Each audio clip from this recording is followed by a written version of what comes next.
Most hunters step into the tower to become legends, but this man only wants to cover his rent and stay hidden under his blankets.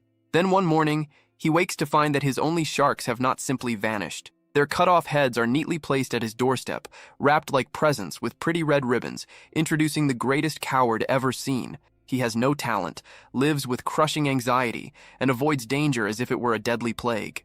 But the system drags him into a deadly game with one rule: summon spirits to fight in his place. The problem is that these spirits are not heroes. They are S-rank madmen, and he is forced to keep track of their satisfaction ratings like a driver trying to please serial killers. He attempts to fail on purpose so he can stay unnoticed, but his summons twist his orders and end up erasing entire floors in seconds, smashing every record ever made. Now the government is after him, the world believes he is some kind of god, and he is terrified out of his mind. No one is prepared for the accidental rise of this weakling who ends up waking the wild beast inside himself. The story opens in a neighborhood that looks completely abandoned by hope. It is the kind of place where studio apartments feel like storage boxes, and the people nearby spend their days shouting over stolen shoes or simply complaining about the filthy air. Moving through this miserable setting is the protagonist, Banju Hyuk. At 25 years old, Hyuk is living the dream, if that dream were a full disaster made of poverty. He is balancing 3 part-time jobs as a cashier, a waiter, and a day laborer, yet his bank account is still nothing but an empty ruin. He sits inside his 180-square-foot rooftop apartment, eating cheap instant ramen for dinner once again. He understands the truth. He is sinking in debt. He has no special talent at all, and the only thing he owns is a body that still has not given in from pure exhaustion. He has already accepted that he is a miserable failure with no real future ahead of him. But because the universe enjoys making a joke out of him, a blue system notification suddenly appears right in front of his face. It tells him that he is awakened. Hyuk nearly chokes on his noodles. He stares at the floating message, wondering if his mind has finally broken. An awakening is supposed to be a winning ticket, a chance to strike gold and change everything. But he is not stupid. He knows the tower is not some playground. It is a place where people are ripped apart by monsters, crushed by traps or frozen solid. He instantly regrets, at least in his head, ever giving up his part-time jobs. His thoughts begin to spin out of control. He imagines every possible way he could die. He admits to himself that he avoids conflict no matter what. He is the type who crosses the road just to avoid passing by a construction site. He openly sees himself as a coward. He tries to tell himself that this has to be nothing more than a hallucination caused by exhaustion. He decides to test it just in case, and when he calls out for a status window, horror hits him. The system truly shows him as Banju Hyuk, affiliated with the Black Tower Level 1. His class is Summoner. 3 skills are listed under his name: Designated Summon, Random Summon, and Summon General skills. His eyes stop at the inventory slot, and in that moment he realizes this is horribly real. He reads the explanation for his trait. A summoner can call forth spirits, golems, or demonic beasts. That immediately makes him wonder what kind of summoner he has become. Feeling ridiculous, he chooses to test it right there inside his room. He calls out for a random summon. He expects absolutely nothing. Everyone knows skills only function inside the tower. Using one outside of it should be impossible. He feels stupid for even trying, but then the system responds, confirming that random summon has been activated. A bright purple light bursts through the room. Hyuk panics as a figure begins to take shape. It is not a monster or some impressive dragon. It is just a man. A human with red hair stands there looking confused. Hyuk is left speechless. He never even knew summoning people was possible. The summoned man sniffs the air. He pays no attention to the strange magical event and fixes all his focus on the pot of ramen. He asks for a single bite. Hyuk can only stare at him. He has just pulled off something unbelievable with magic, and what appears before him is a freeloader asking for dinner. The red-haired man starts eating the noodles, complaining about the spice as if the place belongs to him. Hyuk is completely lost. How did the skill work outside the tower, and who exactly is this man? The status window quickly offers an answer. It explains that human summons are divided into tiers, just like a gacha game. The ranks begin at rare and rise all the way to legendary, special, super rare. The system also states a strict rule. The summon must protect the summoner above all else, and the summon must obey every command without fail. Hyuk immediately clings to that last part. Absolute obedience. That at least sounds useful. The system then reveals the identity of the noodle thief. His name is John Kozak, an SR rank being. His title is the Mad Assassin of the Cruel Assassins Guild. Then Hayek is struck by a violent headache. It feels as if his brain is being torn apart and rewritten. He is flooded with Kozak's memories. He sees flashes of Kozak killing people with ease. He sees the man wrapping the cut heads of his victims like gifts. It becomes clear that the title Mad Assassin is not some exaggeration. Kozak's life came to an end after he failed to kill the Empire's strongest swordmaster. Hayek returns to himself in complete terror. He is trapped inside a cramped room with a serial killer. He jerks backward when Kozak steps toward him. The assassin quickly lowers himself, apologizes for frightening him, and respectfully asks for orders. Hayek remembers the rule of absolute obedience. He decides to test it with a mission that carries real risk. He orders the legendary assassin to wash the ramen pot and clean the table. Kozak does it at once. There are no complaints. He moves fast, works neatly, and stays polite through all of it. Hayek watches in silence and starts thinking this might actually be useful, but he still needs proof, so he decides to push things further. He orders Kozak to bark like a dog, without dignity and without hesitation. The deadly assassin drops to the floor and starts barking. Hayek is stunned. The control is complete. Just when he begins to calm down, someone pounds hard on the front door, and a voice demands that Banju Hayek open it. Hayek freezes. He suddenly remembers what day it is. It is the day to pay the interest. He owes 10 million won to a loan shark because no bank was willing to lend him money. He borrowed it for his father's hip surgery and his younger brother's college tuition. It was a desperate choice, and he has already paid 5 million in interest without reducing the original debt at all. The loan shark is now outside. Hayek starts to panic. He looks toward Kozak, who has already pulled out a dagger and stands ready to kill whoever is behind the door. Kozak asks for permission to bring back the intruder's head. Hayek frantically stops him. Murder is not something society accepts so lightly. He orders Kozak to hide in the bathroom, stay silent, and make no sound at all. Kozak asks whether breathing is still allowed, and Hayek grants that much. Kozak slips into the bathroom just as the loan shark forces his way inside. The thug grabs Hayek by the back of the neck, demanding to know why the payment is late. Hayek apologizes over and over, lying that he has already sent it. The shark does not believe a word. He casually says that if things are really that bad, Hayek can always sell a kidney. Then the shark's lackeys speak up from the hallway. They mention that Hayek has a younger brother. They suggest that younger organs bring in a better price. The moment Hayek hears them threaten his brother, his whole body turns cold. But he knows how to survive. He forces a weak, obedient smile onto his face and assures them that he will pay. The shark warns him to be careful unless he wants to vanish without a trace, and only then does he finally leave. Once they are gone, Kozak steps back out of the bathroom. He praises Hayek for the order to hide. Hayek drops onto his bed, drained. Between the awakening, the summoning, and the threats of death, he has reached his limit. He wonders whether a coward like him can really climb the tower, but he needs the money. Kozak asks what he should do next. Hayek tells him to do whatever he wants. Kozak asks if he can watch television since it has been a long time. Hayek agrees, too confused and too tired to care. Kozak happily settles in and begins watching soap operas one after another. Hayek lies on the bed and watches the assassin in silence. He starts to feel that having another person around is not so bad. For the first time in a while, the silence is gone, and that alone brings a strange sense of comfort. He slowly falls asleep. When Hayek wakes up the next morning, the room is empty. The 6-hour summon time has ended.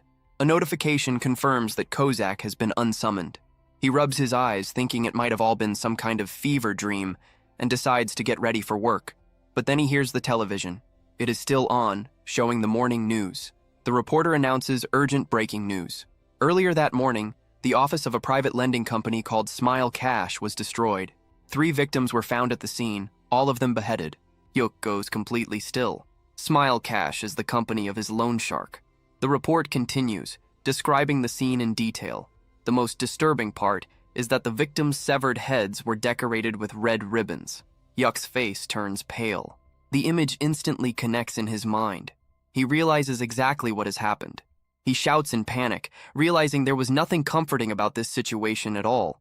He did not bring someone harmless into his life. He brought in a deranged killer who went out and butchered his debt collectors while he slept. The news keeps feeding fear into him. The report paints a clear picture of the Smile Cash murders, confirming once again the beheadings and the red ribbons placed like decorations. Hayek knows without a doubt that this is Kozak's doing, and he understands how serious this is. His thoughts spiral out of control. He imagines himself at his cashier job, where even a normal customer holding a heart-shaped item starts to feel dangerous, or worse, someone handing him a severed head. Fear takes over completely. He becomes convinced the police will eventually trace everything back to him. Unable to function, he calls in sick for all his jobs. There is no way he can work while thinking he might be tied to a triple murder. He opens the system window to check on his so-called companion. The status screen confirms that John Kozak is indeed the Mad Assassin, an S-rank entity, with a human manifestation limit of 6 hours. Hyuk tries to summon him again, hoping for answers. But instead, the system shifts into something unexpected, like a customer service interface. A message appears asking him to rate his experience with John Kozak before he can use the skill again. Hyuk stares at the floating rating stars in disbelief. The man killed 3 people while he was asleep. From his point of view, that feels like a clear 1-star experience. He wants to leave a terrible rating for all the trouble caused. But then his conscience stops him. He remembers his mother working as a water purifier salesperson and how much low ratings affected her. Even in this situation, he cannot bring himself to be cruel, not even to a murderer. With a tired sigh, he settles on a polite 3-star rating. The moment he submits it, Kozak appears again, smiling brightly. He thanks Hyuk for the generous 3-star rating and promises to do even better the next time.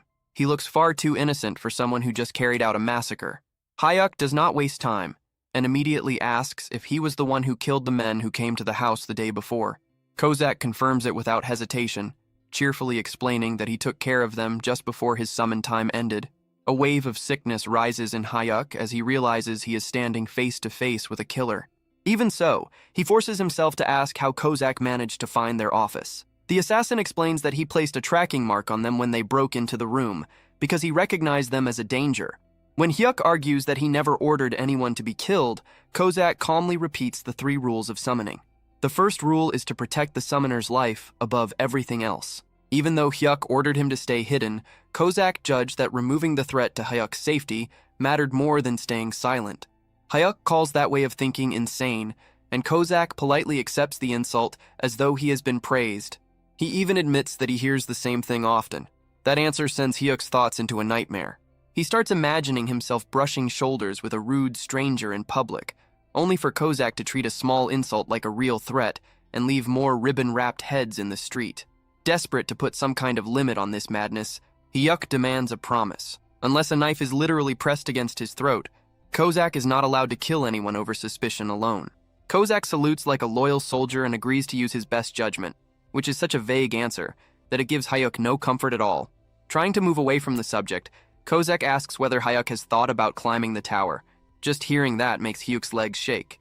He admits that while it could be a huge chance to change his life, he is simply too afraid and sees himself as a coward compared to the so-called heroes who throw themselves into danger. He expects disappointment, but instead Kozak's eyes brighten. He declares Hyuk the greatest kind of summoner because courage is poison to someone in that role. In Kozak's view, a brave summoner is only a dead summoner. He says he would rather serve a master who values survival so he can handle all the ugly work while Hyuk stays alive and well for a long time. That strange praise gives Hyuk a small bit of comfort. For once, his cowardly nature sounds less like a flaw and more like a survival skill. He sends Kozak away and tries to get some sleep. When he wakes, he decides to forget about the tower and just live quietly, especially now that the debt collectors have disappeared under very suspicious circumstances. But life does not leave him alone for long. He gets a call from his father, who reveals that he needs to be moved to a more expensive hospital. At the same time, Hyuk learns that his mother has just lost her job. The weight of money problems crashes down on him all over again, heavier than before. In that moment, Hyuk understands that he no longer has a choice.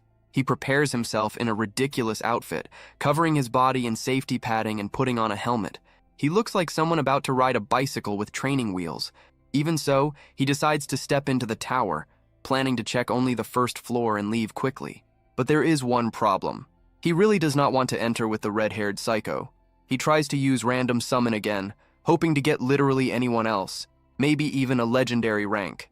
The system shuts him down instantly. A message appears, stating that the skill has a cooldown of 28 days. With no other option left, he summons Kozak again.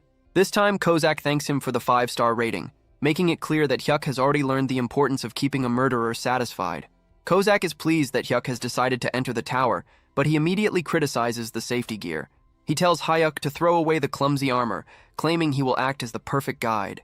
He promises that Hayuk will not need to do anything at all. Taking a deep breath, standing beside a very dangerous escort, Hyuk accepts the prompt and enters Korea's Black Tower, first floor. His grand entrance into the tower begins, and by grand entrance, he is doing everything he can not to throw up all over his assassin. The teleportation hits him hard, messing up his balance, and he ends up clinging to John Kozak like a helpless koala. They arrive on the first floor, which turns out to be a barren wasteland, far from anything that could be called comfortable. Kozak, calm as always, gently pats him and reassures him that the nausea will pass with time, as Hyuk slowly moves away from the safe zone, holding his chest. A system notification appears, almost as if trying to boost his confidence. It informs him that his physical abilities have been raised to a mature level just by entering the dungeon. The urge to vomit fades, replaced by a sudden wave of confidence that he did not earn. He clenches his fists, feeling stronger, faster, and strangely capable. For a brief moment, he actually believes he can fight. The system assigns his first mission: defeat 5 fat grubs with tough skin within 2 hours. The name sounds bad, and the reality is worse. The creatures are massive beetles, large and unpleasant to look at. Hyuk tries to remember what he knows about them and recalls that they are considered the basic training enemies of the tower. But basic does not mean easy. For a beginner, defeating even one of these creatures usually takes around 30 minutes of desperate effort. They are known for their thick shells that make weapons bounce off without doing much damage. Still carried by his temporary confidence boost, Hyuk decides that this will be the moment he proves himself. He asks Kozak for a weapon, determined to defeat at least one creature on his own. He walks up to the nearest giant insect, weapon raised, almost looking like a hero. Then the creature moves. It barely shifts, just a small twitch. That alone is enough to destroy all his courage. His confidence collapses instantly. He turns around and screams for Kozak to save him, abandoning any sense of pride in a single moment. Kozak does not criticize him. Instead, he calmly praises Hyuk for making the correct decision to retreat. The assassin moves in, but he does not simply pierce the insect. That would have been far too restrained. He activates a technique called Blade Explosion with C4. Yes, that is exactly what happened. He brings out military-level plastic explosives against a tutorial beetle. A huge blast erupts, dust spreads in every direction, and the insects are not merely beaten, they are erased. Hyuk can only stare in shock as the mission ends in a matter of seconds. The system loses all restraint, granting Hyuk an S++ conquest score and a gleaming platinum badge. Hyuk looks at the rewards and realizes that while others are struggling to survive, he has somehow run into a complete exploit. While Hyuk brushes the dust off himself, a global alert reaches every player across South Korea. It declares that the second floor of the Black Tower is now open. The scene shifts to other hunters, gyms, and bars, where people react in confusion and wonder who could have cleared the first floor that quickly. At the same time, Hyuk is already back at his apartment going through his loot. He examines the magic stone. He had just obtained it. It is a blue crystal essential to modern industry, and even with the market flooded, it is valued at 50,000 won. Hyuk runs the numbers. He had just made 50 grand in 5 minutes. That is more than he earns after days of carrying bricks. He studies the platinum badge, something he has never seen before, but chooses to put it aside for now because the money is the only thing that matters. To mark his sudden fortune, Hyuk orders food delivery. He picks pork trotters, but being a thoughtful master, he chooses the regular version instead of the spicy one. He remembers that the legendary mad assassin has a paper-thin tongue and cannot deal with heat. Kozak is clearly moved by that choice, but still inspects the food with suspicion, asking whether it is spicy.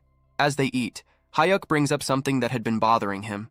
He asks whether Kozak's old-fashioned and overly stiff way of speaking is normal. Kozak admits that it is a habit he picked up from his former summoner. Hyuk laughs and points out that it makes him sound like someone still caught up over an ex-boyfriend. Kozak says he can change it if it becomes irritating, but Hyuk tells him to leave it because it is honestly pretty amusing. They laugh together over pork and killing, making their strange connection even firmer. Hyuk finally accepts that the tower is not some deadly trap. It is his own personal ATM. The following morning, Hyuk reorganizes his whole life. He decides to leave behind his body-breaking day labor jobs. His new routine is clear. He will work at the convenience store during the day, the restaurant in the evening, and then farm the tower with his assassin summon at night. He calls Kozak out again, and the assassin is nearly shining because Hyuk had given him another 5-star satisfaction score. Kozak explains how the system works. The higher the score, the stronger the buffs become. High satisfaction brings longer manifestation time and can even lead to rank advancement. In simple terms, the more Hayuk keeps his assassin satisfied, the stronger the assassin becomes. It is a perfect deal for both sides. They move on to the second floor. The mission there is to defeat 10 fat grubs known for their quick movement. These creatures are fast. Hayuk starts to worry, questioning whether they can even catch them. Kozak only grins and says he will wrap it up in 3 minutes so they can head back and eat fried chicken. Just as promised, Kozak wipes out the fast-moving bugs. Another S++ rating, another platinum badge, another stack of magic stones. Hayuk realizes the whole thing is ridiculously easy. They do not stop there. They charge into the 3rd floor to face ice grubs. Cleared. 4th floor, cleared. 5th floor, cleared. Hayuk is collecting platinum badges as if they were cheap reward prizes. He notices that he can clear a floor in the same time it takes to make a cup of coffee. After conquering the 5th floor, the system grants him a special reward for collecting 5 platinum badges. It is a trade enhancement. Hayuk reads the notice and his eyes widen. The number of summons he can control at the same time has increased to 2. The coward locks up on the spot. One unstable assassin had already been handling everything without trouble. But now he can bring out 2 of them. The tower is completely unprepared for that. Our boy stares at his status screen. He starts planning his next step like a bargain hunter during a massive sale. He realizes that because of his recent speedrun, he can now manage 2 summons at once. That means he could already have a full group around him. But then he checks the cooldown for his random summon skill and pauses. It is more than 20 days. He decides to think ahead. Instead of gambling on a bad summon now, he chooses to wait until the cooldown resets so he can move with 3 people at once, himself, Kozak, and a fresh meat shield to guarantee maximum safety. He tells himself that this is smart patience, but the truth is obvious. He just wants to do even less than he is already doing. Meanwhile, at the Awakened Management Agency, the government is in complete chaos. A group of deeply stressed officials is trying to figure out who is clearing the Black Tower with an S++ rating. Team Leader John and Section Chief M are sweating hard because Korea's previous best record was a miserable E rank. The director is panicking at the thought that another country might step in and steal this super rookie with better treatment or worse, abduct them. They order a nationwide search for the unknown player, completely unaware that the person they are hunting is currently sitting around in his underwear eating instant noodles. Back inside the tower, Hayuk and Kozak are treating the 8th floor like a casual stroll. They go up against red-horned frog warriors, and before Hayuk can even react, Kozak has already turned them into sliced meat. Another floor falls, followed by another S++ rating and yet another platinum badge. Hyuk grumbles that the hardest part of his day is not the fights, but the dizziness from entering the tower. Kozak reminds him that things only become serious after the 10th floor. Feeling unusually generous, Hyuk decides to reward his loyal killer. He pulls out his wallet and tells Kozak to go outside, enjoy himself, and eat something good in the real world. Kozak rejects the idea immediately. He refuses to leave his summoner's side, holding on to absolute loyalty. Hyuk exhales and decides that if they cannot go out, then the celebration will come to them. They order chicken and Kozak becomes visibly excited, almost shaking with anticipation. While Kozak is focused on the food, Hyuk checks his inventory. He notices 5 tower-only healing potions and plans to hand them to Kozak later. But the real value lies in the stack of magic stones. He runs quick numbers in his head and realizes he is holding more than 3 kilograms of magic crystals. If he sells them, the total would pass 1 billion. In just 1 week, he goes from having nothing to becoming a billionaire, and he does it without putting in any real effort. By the 10th day, the routine is locked in. Hayuk works his cashier shift, then returns home to wipe out monsters. He gives Kozak another 5-star rating, which extends the assassin's active time by an extra hour. Kozak forms a heart shape with his arms to show appreciation. The gesture looks both harmless and disturbing coming from someone who makes a living cutting heads off. They step into the 10th floor, and Hayuk immediately senses a difference. Mana floods his body, and he describes the feeling as something wild and untamed. The rush gets to his head, and he decides he wants to take part in the fight this time. Kozak reacts with clear alarm, thinking that even a single scratch on Hyuk would force him to punish himself. Hayuk ignores the concern, driven by pride, since the enemy is only a large insect. The monster appears, and in a brief moment that looks like skill, or perhaps Kozak acting too fast to see, the creature is cut in half instantly.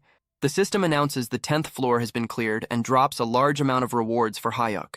Because he has gathered 10 platinum badges, the system grants him a special option. He can copy one skill from a summon. The choices include strong attack abilities like Blade Explosion and Poison Dagger. A normal person would go for damage. Hyuk chooses Shadow Step without hesitation.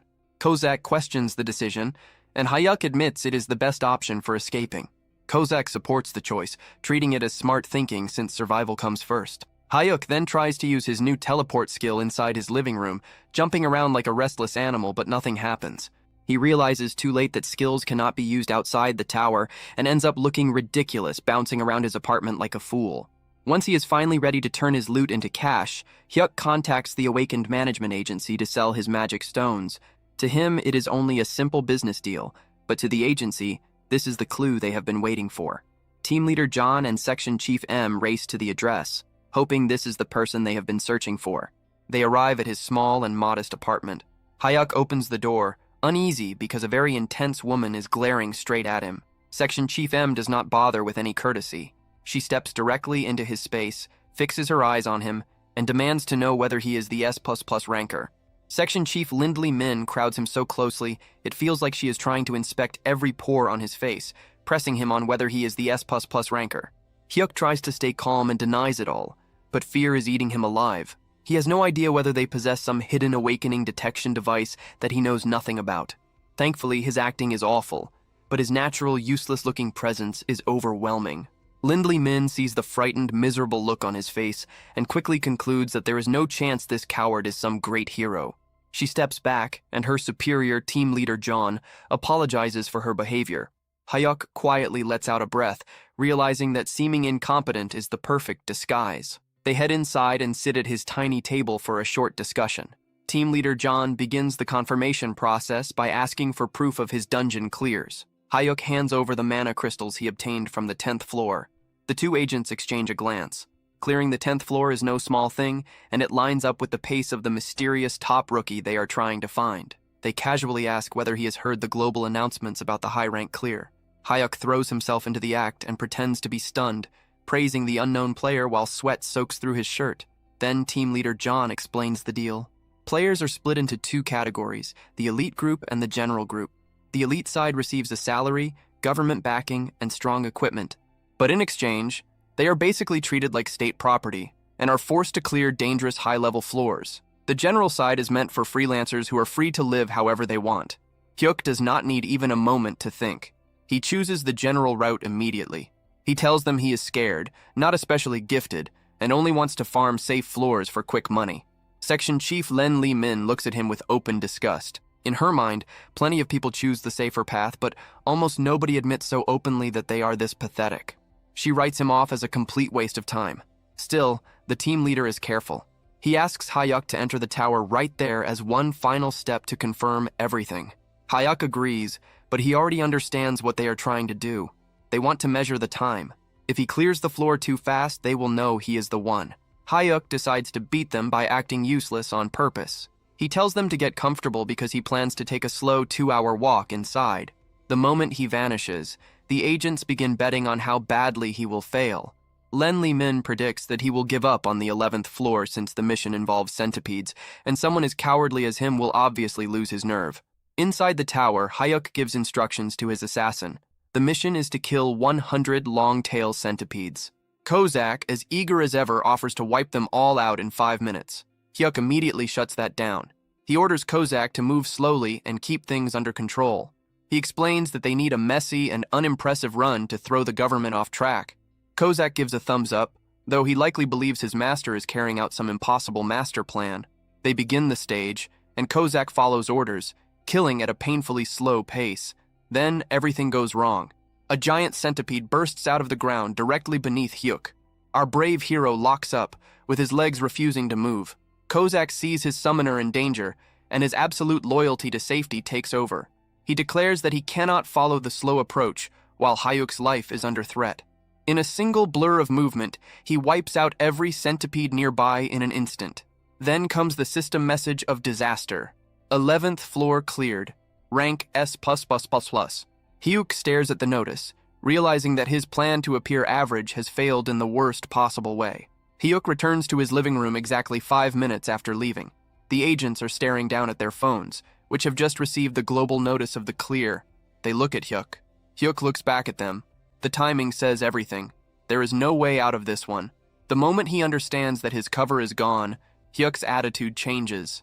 He summons Kozak, who appears behind him with a threatening presence. Hyuk looks at the two shaken government agents and says that he truly did not want to come to this, but now they have to be silenced. It seems our coward is about to step into his villain phase. The scene resumes with the coward Banju Hyuk, trapped inside a terrifying fantasy of his own making.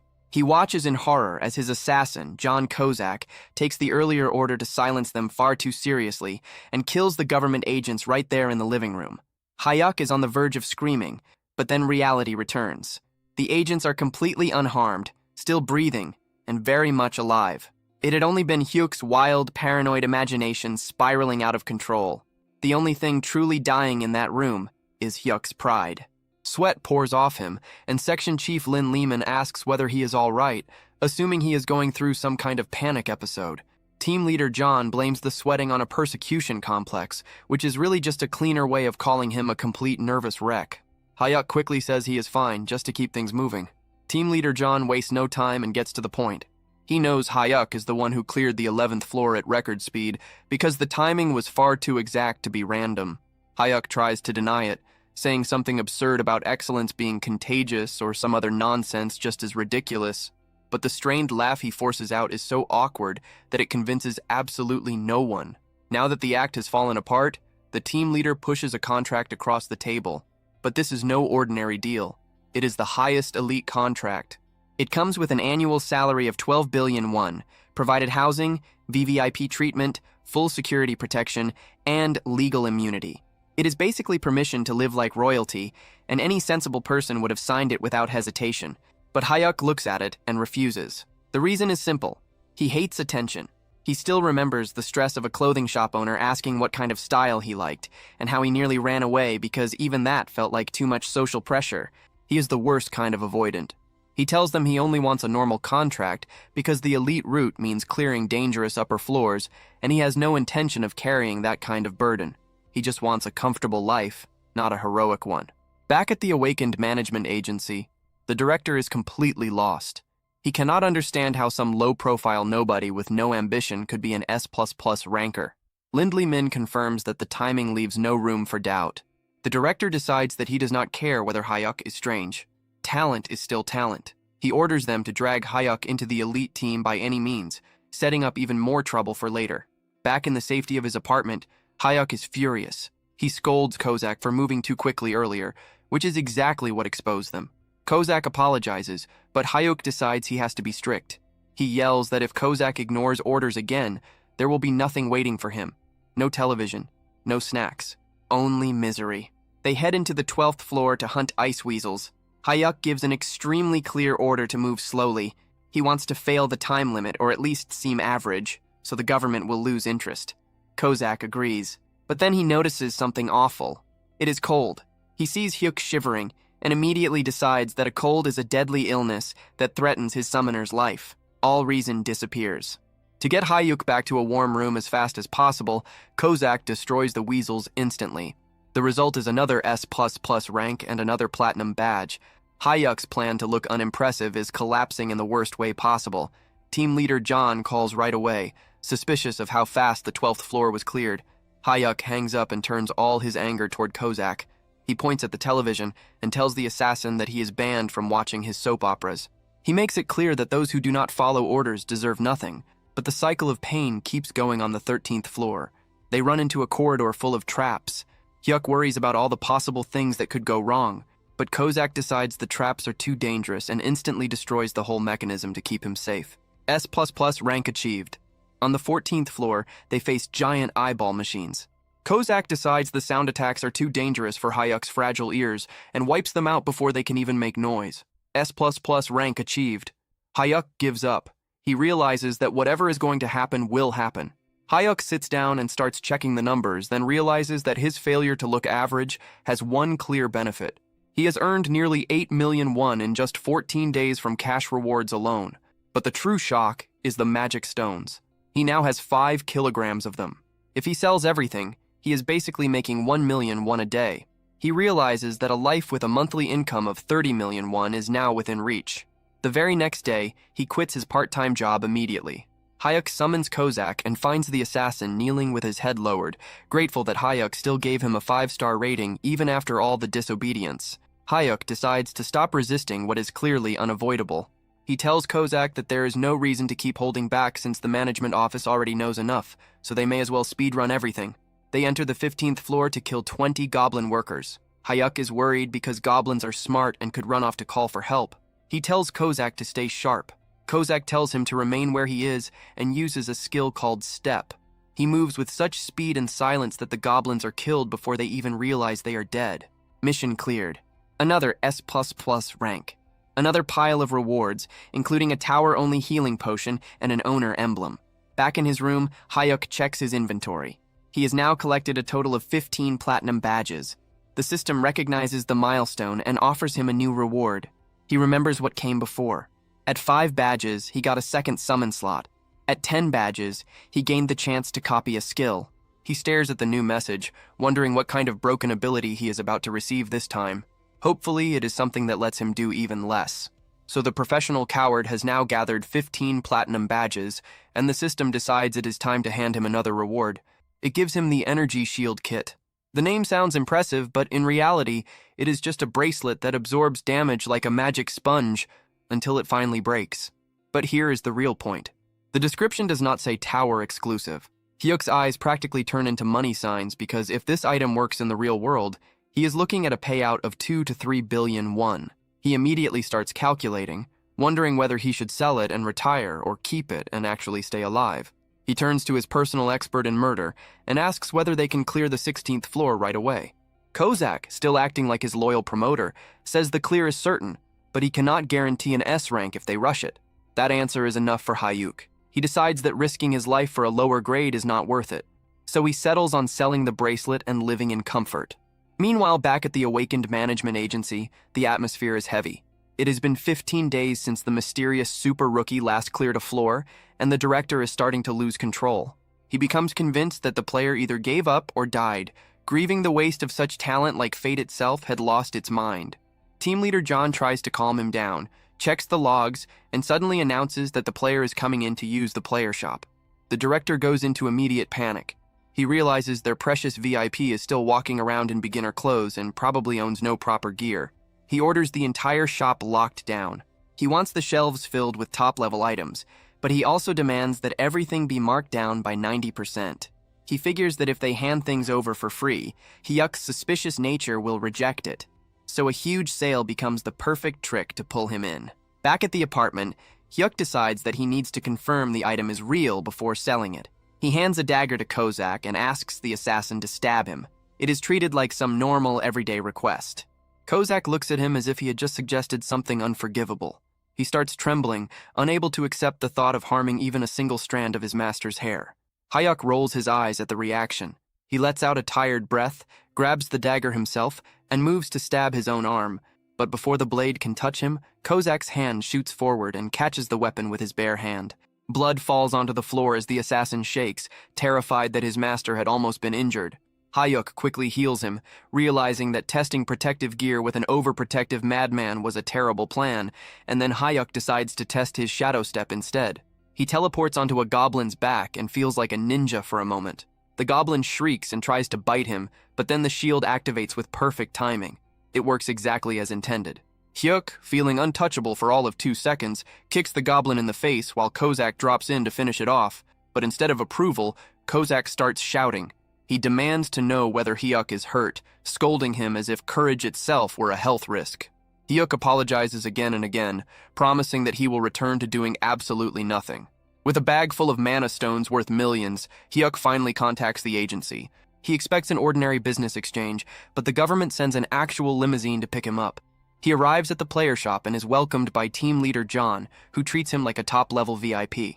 Hyuk steps inside and immediately feels confused. The place is completely empty of other customers because, without his knowledge, everyone else had been forced out.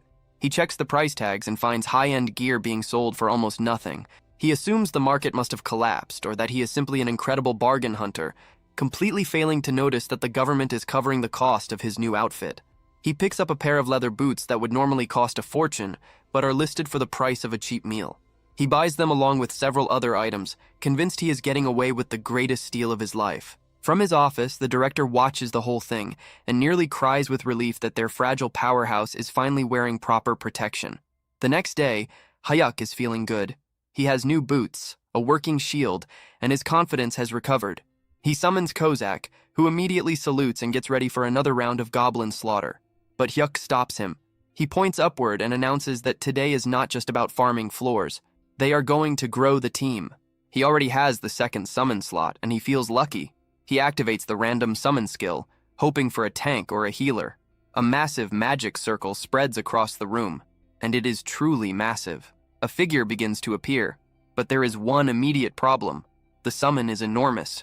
As the giant fully takes shape, his head crashes straight through the apartment ceiling, sending chunks of debris everywhere.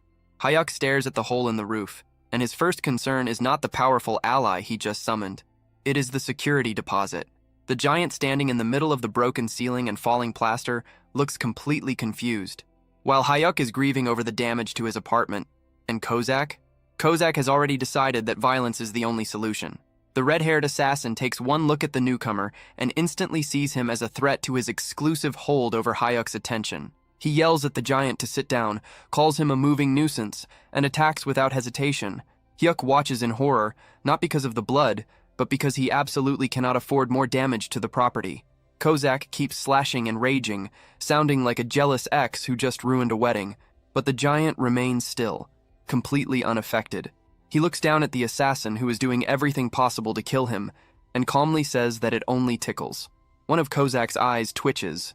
He threatens to cut the giant's throat and decorate it, proving that his strange obsession with wrapping things is still alive and well. Hyuk finally steps in and orders both of them to stop before the entire building collapses. Kozak freezes immediately because an order from his master cannot be ignored, but rage is still pouring off him. Hyuk asks for a report on the new summon. Kozak spits on the floor and says there is no reason to learn the man's name because he is nothing more than a meat shield. He explains that this man is known in the underworld as a complete fool who probably does not even understand the 3 laws of summoning. To prove it, Kozak tests the giant on Article 1. The giant blinks, clearly taking far too long to process the question, and admits that he does not know. He forgot. Kozak turns to Hyuk with a smug expression that says he had been right all along, suggesting they kill the giant now and roll the gacha again in 100 days. Hyuk ignores the suggestion of murder and checks the system window. The new summon is rare rank, the lowest tier possible, with the class Savage Warrior. His name field is still empty, and his satisfaction score does not exist yet. Then, the familiar headache hits, and Hyuk is pulled into the giant's memories. He sees a wide and beautiful plain where the giant is running around with butterflies. It feels almost harmless and bright until it becomes clear that the giant is also casually snapping the necks of wolves while playing. The memory reveals the tragedy behind this massive figure. He had been simple and pure, someone who found joy in nature, but he was also unbelievably stupid. A group of so-called heroes tricked him into joining their party, used him as the frontline shield against a hydra, and left him to be melted by acid breath while they stayed safely behind him. He died protecting people who had been mocking him the entire time. Hyuk returns to reality and looks at the giant differently. He knows the whole thing is messed up, but he also realizes that someone loyal to the point of stupidity and able to endure pain is exactly the kind of person a coward like him needs. He decides to give the giant a name. He asks whether he prefers Yaman or Gobang. The giant, staying true to himself, says that he does not know, so Hyuk chooses Gobang. He smiles and promises to make Gobang happy, which sounds kind on the surface until it is remembered that Hyuk's idea of happiness is surviving while others do all the work. He introduces Gobang to Kozak and declares that the 3 of them are now comrades. Kozak looks like he has just swallowed something sour.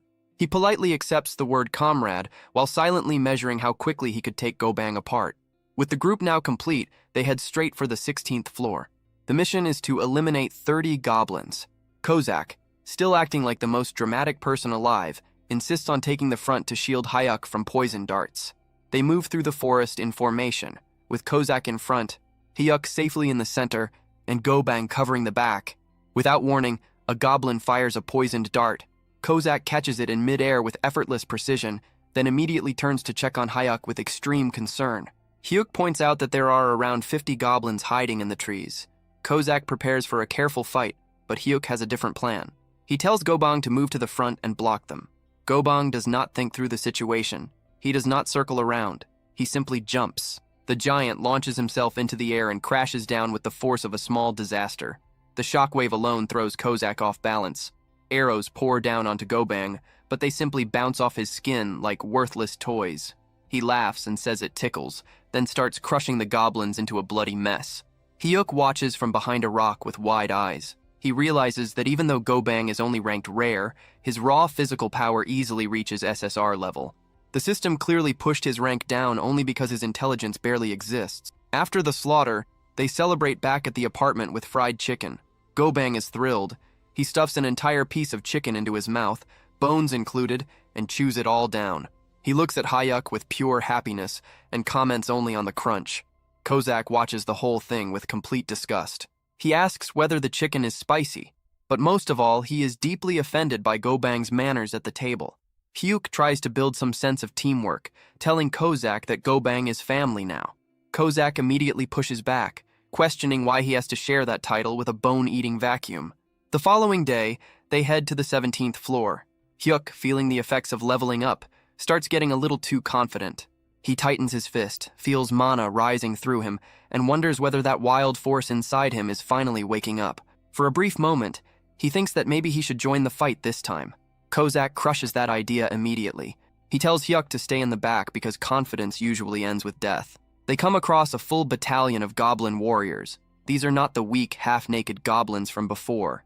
These ones have shields, armor, and organized formation. A normal player would have to pull them out one by one.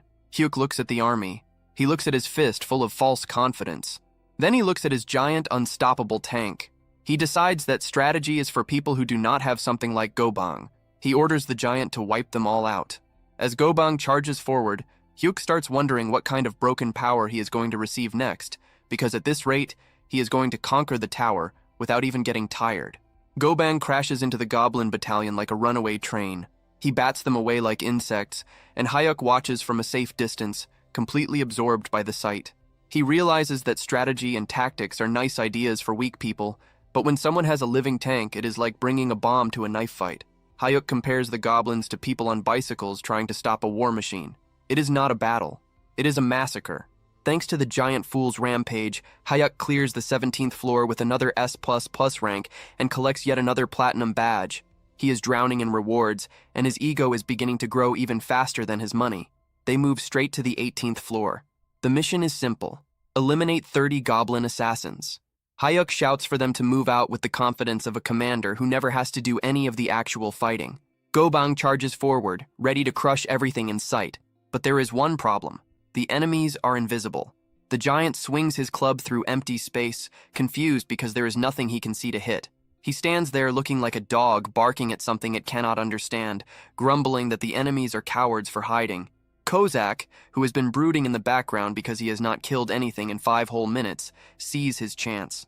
He steps forward and declares that he is about to cleanse Hyuk's eyes after forcing him to watch Gobang's pathetic struggle. He mocks the goblins, claiming their stealth is nothing compared to his own abilities. With full dramatic force, the red-haired assassin activates Shadow Step.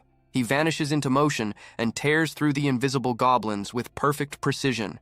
It becomes a complete slaughter. Hyuk watches and instantly understands what is happening. Kozak had taken the bait. The assassin had clearly been getting restless because the new summon was stealing all the attention. So his competitive side finally exploded. Hyuk grins, realizing that Kozak's jealousy can be used to collect badges even faster. He silently praises himself for being some kind of manipulative genius. Then the stupid thoughts take over. Hyuk is already level 18.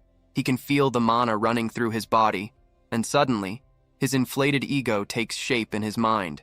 He imagines a grand, muscular wild stallion running freely through a field of flowers. Yes, the fool literally pictures his inner self as a horse charging across the world. It looks majestic, it feels powerful, and it is completely disconnected from reality. Then he spots a single goblin that had slipped through the chaos. The horse in his head practically screams. Hyuk decides to step in. He sneaks forward and swings his mace with more force than expected. The hit lands perfectly and crushes the goblin's skull in a single blow. Hyuk stands over the body, feeling like a war god. He is probably already writing a victory speech in his head, but because he is too busy admiring himself, he fails to notice another goblin creeping up directly behind him. The assassin lifts a dagger, ready to skewer Hyuk on the spot. Hyuk turns around just in time to watch his death coming at him. But before the blade can touch him, Kozak appears from nowhere. He knocks the attack away with a face full of pure irritation, and then he kicks the goblin so hard it may as well have flown into another world. He throws Hyuk a look that clearly says he turned away for 2 seconds and nearly lost his entire purpose. But the fight is still not finished. Goblins are rushing in from every direction. Gobang is crushing the left side and Kozak is locking down the right. Hyuk stands in the center with adrenaline flooding through him. The wild stallion returns, and this time, it is not only in his head. Hyuk sees 2 goblins charging straight at him. Instead of panicking and calling for help, he activates Shadow Step. He disappears from sight. In the next instant, he appears behind the goblins with his mace already in motion. He lands 2 deadly strikes before they even understand what happened, dropping both of them on the spot. Kozak, who was just about to rush over and protect him again, stops where he is. He watches his coward of a master pull off a flawless double kill with Shadow Step. The assassin's eyes widen. It had taken him months to master that movement, and Hyuk had just used it as if it were natural. Our boy is actually talented. Later, outside the tower, the media is in chaos. News anchors report that a new force is rising through the tower. A mysterious rookie has cleared 18 floors in 20 days with a perfect S+ record.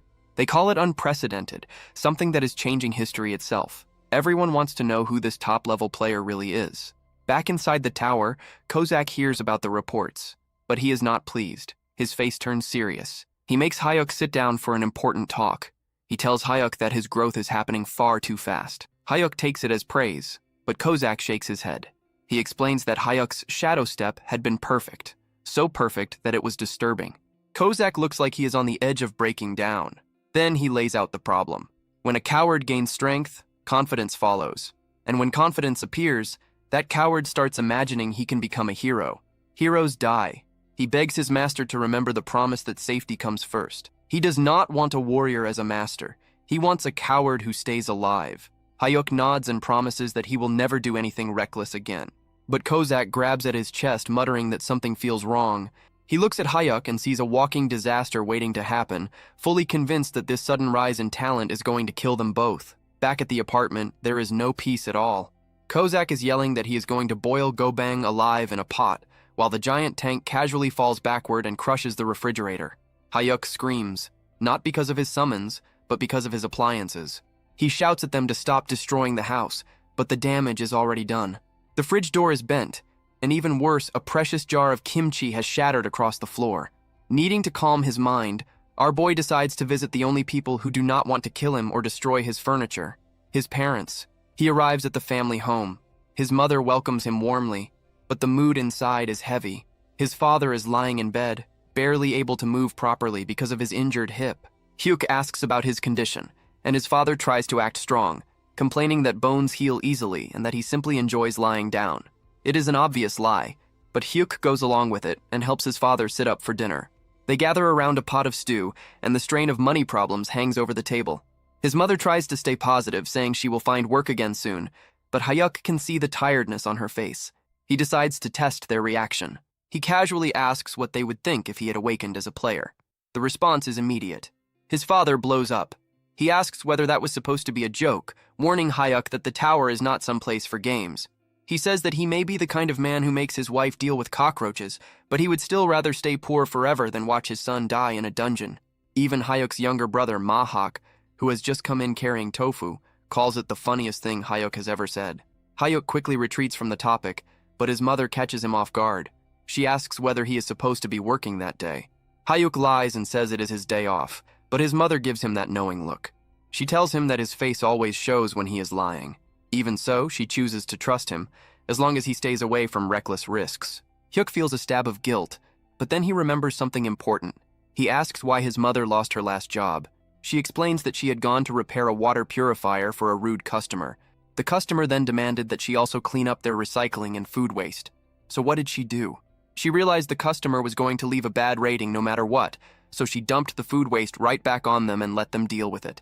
Hyuk realizes that his mother is bold, aggressive, and fearless. and that leads him to a harsh truth about his bloodline. His father's greatest accomplishment in life had been asking this terrifying woman out on a date. The narration makes it clear that the father is the pure definition of a weak man, the kind who falls completely for strong women. And unfortunately, Hyuk and his younger brother inherited those exact traits. They are pitiful, yet naturally pulled toward danger. Before leaving, Hyuk hands some spending money to his brother and tells him to pass it to their parents. The younger one looks at the cash, then at Hyuk with a sly grin. He asks where his own cut is. Hyuk immediately realizes the little brat is extorting him, so he transfers 500,000 won just to keep him quiet. With family matters handled, Hyuk heads to the awakened management department. He decides it is finally time to visit the player shop properly. The moment he steps inside, stress hits him. There is a female employee there, and too many people are nearby. His social anxiety starts rising fast. The employee shows him a shield worth 100,000 won. Hyuk nearly dies on the spot and thinks the price is far beyond what he can handle. He asks for something cheaper. She then shows him a proud handshell priced at 40,000 won. Hyuk thinks it fits him perfectly, mostly because it is cheaper, and because he wants to escape that interaction as quickly as possible. He buys it and runs, thinking that talking to store employees is harder than fighting goblins. On his way out, a man approaches him. The man introduces himself as Joey Hosak, a player who has already climbed through the 30th floors. He is handsome, friendly, and carries himself like someone who belongs there. He offers help in case Hyuk ever runs into trouble. Hyuk watches him leave and feels a stab of jealousy. He admires the man's social confidence and assumes someone like that probably even has a girlfriend. Back at the apartment, Hyuk checks his stats. He is level 19. He summons Kozak to show off the new gear. Kozak reacts with complete disbelief. He questions whether Hyuk really needs a shield when he already has a bodyguard. Hyuk insists that survival always comes first. He makes Kozak promise that if things go wrong, he must throw the meat shield, meaning go bang, into danger so Hyuk can escape safely. Kozak agrees without hesitation, saying he would gladly sacrifice that bastard before sacrificing himself. Then he suddenly catches a scent. Dumplings. Hyuk had brought food as a bribe, but in the middle of chewing, Kozak suddenly stops. He asks whether Hyuk has made an enemy of someone. Hyuk is confused, but Kozak says that an overwhelming killing intent is coming from outside the door. Suddenly, the door is kicked open, breaking the lock. A man steps inside holding a pistol. He smirks as he recognizes Hyuk from the player shop. He calls Hyuk a loser and complains about how difficult it was to track him down. He raises the gun to Hyuk's head, demanding the bracelet and ordering him to open his inventory before pulling the trigger. Hyuk looks at the weapon, but there is no fear in him. He looks at the man with quiet pity. In his mind, this person is already as good as dead, because while the attacker is focused on threatening the weak target, he completely fails to notice the red-haired assassin moving through the shadows behind him. A brief pause settles in. The armed intruder is currently lost in the most delusional moment of his life. He believes Hyuk has frozen in fear, confident that the so-called coward will hand everything over without resistance. He continues his threats, but before he can finish, the red-haired killer moves. In an instant, the man is slammed to the ground, his entire momentum erased before he even understands what happened. The attacker lies there, confused, unable to grasp where the second person came from. Hyuk lets out a breath and feels a rare sense of relief. For once, his assassin understood the situation and chose to knock the target out instead of turning the room into a mess. The assassin questions whether Hyuk truly thought he would act carelessly, but the focus quickly shifts. They realize they have captured an item broker. These are the kind of people who hunt players outside the tower, because once they return to the real world, they are nothing more than normal civilians. Hyuk understands immediately that without his personal bodyguard, he would have ended up dead and robbed. The assassin begins planning how to dispose of the body somewhere far away, but Hyuk shuts that down instantly. He insists on handling it the easiest and most legal way by reporting it to the police. Meanwhile, at the management office, the director is still in despair, unable to accept that Hyuk only bought a mace and a shield instead of allowing them to equip him with top-level gear. They have already classified him as a melee-type player, but even with defensive items, they are worried about whether he can survive. Then suddenly, the already stressed director receives an urgent call about the break-in and explodes into full administrative fury. He runs through the building in a panic, terrified that if anything happens to their star rookie, he should have forced him to sign the elite contract from the very beginning. By the time the government official arrives, the police are already dragging the gunman away. The criminal is desperately trying to act like the victim, shouting that he was actually the one who had been kidnapped, but Hyuk has no patience for that nonsense. He's more worried that he might get dragged to the station too, afraid that his whole loser act is somehow about to end with him in jail. But then the overworked director steps in like some kind of guardian figure, or at least like a furious manager with no patience left. The robber recognizes him and immediately begs for help.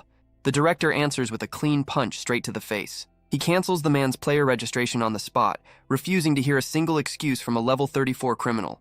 He orders the police to take him away, knowing that once the higher authorities get their hands on a repeat offender like this, no shady liar in the city will come near him again. Once the garbage has been removed, the director turns back to Hyuk with an expression honestly more frightening than the gunman's. He apologizes over and over for the failure in security and swears to protect him, even if that means pushing more contracts on him later. With the situation finally settled, the red-haired assassin appears again, asking whether anyone else needs to be executed today. Hyuk has to firmly tell him to stop searching for people to punish and to put away the daggers. It is time to return to farming floors. So they head to the 19th floor to deal with 30 goblin shamans. These enemies are dangerous because they can keep firing off curses and flaming arrows, but their giant meat shield comes up with a very simple answer. He just yells. He releases a sonic roar so loud that it literally blows the magic curses away, proving once again that being a brute is a perfectly valid strategy. The red-haired assassin sees this and immediately gets competitive, telling the giant that they need to clear the floor as fast as possible so their master does not have to lift a finger. They throw themselves into a killing spree so efficient that Hyuk does not even get the chance to swing his mace before the mission clear message appears. He is left wondering whether they finished that fast just to keep him out of the fight, but he cannot complain when it ends with another high rank and another platinum badge. At last, they reach the 20th floor, the dreaded Talon Evaluator. This place is a complete nightmare made of scouts with poison needles, tactical warriors, and massive hobgoblins. The red-haired assassin tries once again to put their master on the sidelines, telling him to stay somewhere safe while the summons handle the mission and the 100 goblin kill count. They begin setting up a plan, with the giant meat shield meant to draw all the attention while the assassin moves in to finish the targets. But Hyuk is tired of standing around like a spectator. He decides that this time he will not sit back and watch, activating Shadow Step and throwing himself straight into the middle of the chaos. He jumps right past the giant tank and rushes forward, leaving both summons completely stunned that their cowardly master has finally chosen direct violence. Our shut-in hero then drifts through a very miserable path of memory, reminding everyone that he has been a full-time human doormat since childhood. His past is not the kind that builds legends. He had been such a harmless child that other kids probably felt like stealing his toy car was doing society a favor. By middle school, he had already become a ghost in the cafeteria, perfecting the skill of eating alone while blending into the background like part of the wall. He had been so afraid of dealing with people that he could not even look school bullies in the eye. But somehow, spending a lifetime as part of the loser class turns out to be excellent training for climbing the tower. He figures that monsters are easier to deal with because they do not have messy social games or feelings to wound. To him, they are easier than a group of cruel teenagers. In his mind, this is nothing more than a deadly video game mission, except the risk of dying is real, and there is no second chance. Back in the chaos of the 20th floor, the professional coward finally stops acting like a glorified supporter and activates Shadow Step. He is moving so quickly that even the red-haired psycho who serves him is impressed, watching him race across the battlefield like some overcharged ninja. For one brief, shining moment, he actually looks like someone who knows what he is doing, dropping several goblins with surprising speed and efficiency. But the success does not last long, because the little green pests start piling onto his back like a pack of filthy, frantic children. He loses every bit of that cool image immediately, curling behind his shield and praying that his expensive gear handles the problem for him. Thankfully, the energy barrier activates at the perfect moment and keeps him from being turned into a pincushion by the goblin swarm. He realizes almost instantly that he may have become a little too confident for someone whose main talent in life is running from trouble. The moment they see their master getting overwhelmed, the summons finally step in and start doing their job. The red-haired assassin is deeply offended that those filthy creatures dared to touch his master, calling them worthless trash before carving through them like a blade tearing through soft meat. Unwilling to be outshined, the giant meat shield throws himself into the fight and turns the area into total chaos. In the next instant, the system announces that all 100 goblins and the hobgoblin boss have been completely destroyed. The assassin turns toward Hyuk with bright eyes, praising his bold move, while the giant offers an excited, silent thumbs up. Hyuk stands there in awkward silence, realizing that even if he started the battle, his summons were the ones who truly ended it. Even though he barely did anything, the system still rewards him with another triple S rank and another platinum badge. Meanwhile, back at the management office, the director is busy acting like the most well-funded stalker alive. He digs through Hyuk's family situation and uncovers a frightening truth. The true head of the household is not the father or the sons, but the mother. Apparently, this woman is so overwhelming that the men in the house cannot even breathe too loudly when she is nearby. After realizing he has found the perfect pressure point, the director decides to move forward with a plan to aggressively support the mother. He figures that if the government showers the matriarch with enough favor and authority, Hyuk will end up tied to them by pure gratitude. It is an effective plan, even if it is also a little disturbing. Back in the real world, Hyuk decides to celebrate surviving with a flood of carbs. He orders 12 huge bowls of black bean noodles, which causes the delivery man to look at him with deep sympathy. The man clearly assumes Hyuk is hosting a miserable one-person feast. To make it worse, the delivery worker tosses in one single fried dumpling as a free extra. Hyuk is visibly offended.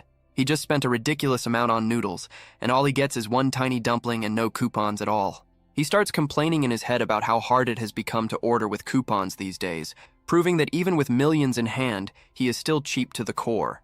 He quickly sends the delivery man away and tells his housemates they can come out now. The second the door closes, the apartment turns into madness. The giant meat shield is practically shaking, making the floor tremble from pure excitement over the smell of the sauce. The assassin is just as captivated, staring at the takeout as though it were some sacred object. Hyuk watches the barbarian devour the food and honestly starts worrying that the giant is going to eat the ceramic plate along with the noodles. Ignoring the greed around him, Hyuk decides to check his rewards.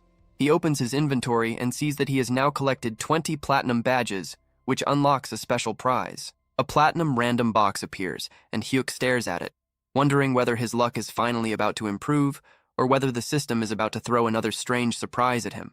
The professional coward stares at the floating platinum box with the desperate focus of a gambler locked onto a slot machine. The system slowly scrolls through the list of possible rewards, and the choices are enough to make any grown man tear up with happiness. There are mana stones, rare herbs, 50 different kinds of metal, potions, elixirs, and weapons. There are even special items like the Rune of Level Up, which allows someone to gain levels without climbing, and tower jump tickets, which let a player skip entire floors. Hyuk studies the list immediately like someone hunting for the best possible deal. He decides that the tower jump ticket is garbage because skipping a floor also means losing all the rewards from clearing it, and there is no point in being high level if it leaves him poor. His eyes lock onto the true prize on the list, the grade confirmation summon ticket. He realizes that if he pulls an SS rank summon, basically a god-level being, he could officially retire from fighting forever. He starts imagining a life where he sits back in a chair drinking juice while some overpowered servant handles everything for him. The thought of that level of perfect laziness nearly makes him drool. He prays for a miracle and opens the box. The results are a chaotic mix. First, he gets 10 kilograms of mana stones. Hyuk's eyes practically become money signs, as he realizes that this alone is worth around 5 million won in shiny rocks he can sell whenever he wants. Second, he receives a skill book with the absurd name Cow's Lightning Staff. He thinks it sounds like something pulled from a terrible romance novel, but he registers it anyway because he is desperate to get a proper attack skill. But the third item is the true prize, a Rune of Summon Grade Up. This is a complete jackpot that can raise a summon's rank depending on their potential. He immediately runs into a problem that feels weirdly personal. Should he give it to the red-haired assassin or the giant meat shield? He reasons that the assassin probably deserves it more, since they have shared so many meals together, even if the giant had clearly eaten more of the food. In the end, he decides to keep it for later since their current power is already more than enough. He then decides to test his new Cow's Lightning Staff skill right there in his room. He tries to activate the first form, Lightning Soil Chaser, expecting something dramatic and impressive. But nothing happens at all because, of course, magic does not function in the real world. So he just ends up standing there looking ridiculous, while the red-haired assassin asks why he is swinging a mace around inside the apartment. When Hyuk proudly reveals that he learned an attack skill, the assassin looks horrified, like he has just seen a toddler pick up a chainsaw. Then the serious mood breaks apart completely, because the giant meat shield decides to steal fruit from the assassin, starting another childish fight where the assassin calls him a bastard. Once the oversized children finally calm down, the assassin gives Hyuk a lecture. He explains that a summoner's role is to stay back and let the servants handle the fighting, pointing out that his former master died for the exact reason that he tried to act like a hero. But Hyuk is too caught up in his own rising confidence. He insists that he is stronger now and needs to test his new skill. The assassin looks at him like he is watching disaster unfold in slow motion. He warns that for someone weak, an attack skill is just a prettier way to die. When Hyuk tries to argue that the 20th floor had been easy, the assassin loses patience. He activates one of the summoning principles, and suddenly the giant meat shield grabs Hyuk in a crushing bear hug, basically taking him hostage for his own protection.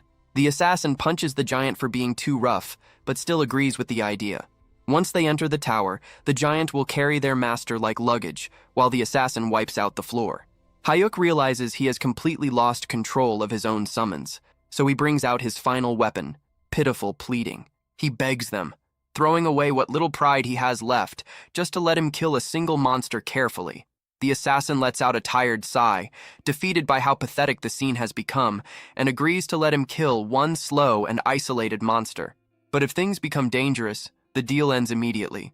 They head to the 21st floor, the territory of the orcs. The assassin warns that orcs are actually smarter than the giant tank, which the giant instantly rejects. Before the mission begins, the assassin suggests a humiliating training method. He wants Hyuk to practice by hitting the giant 10 times.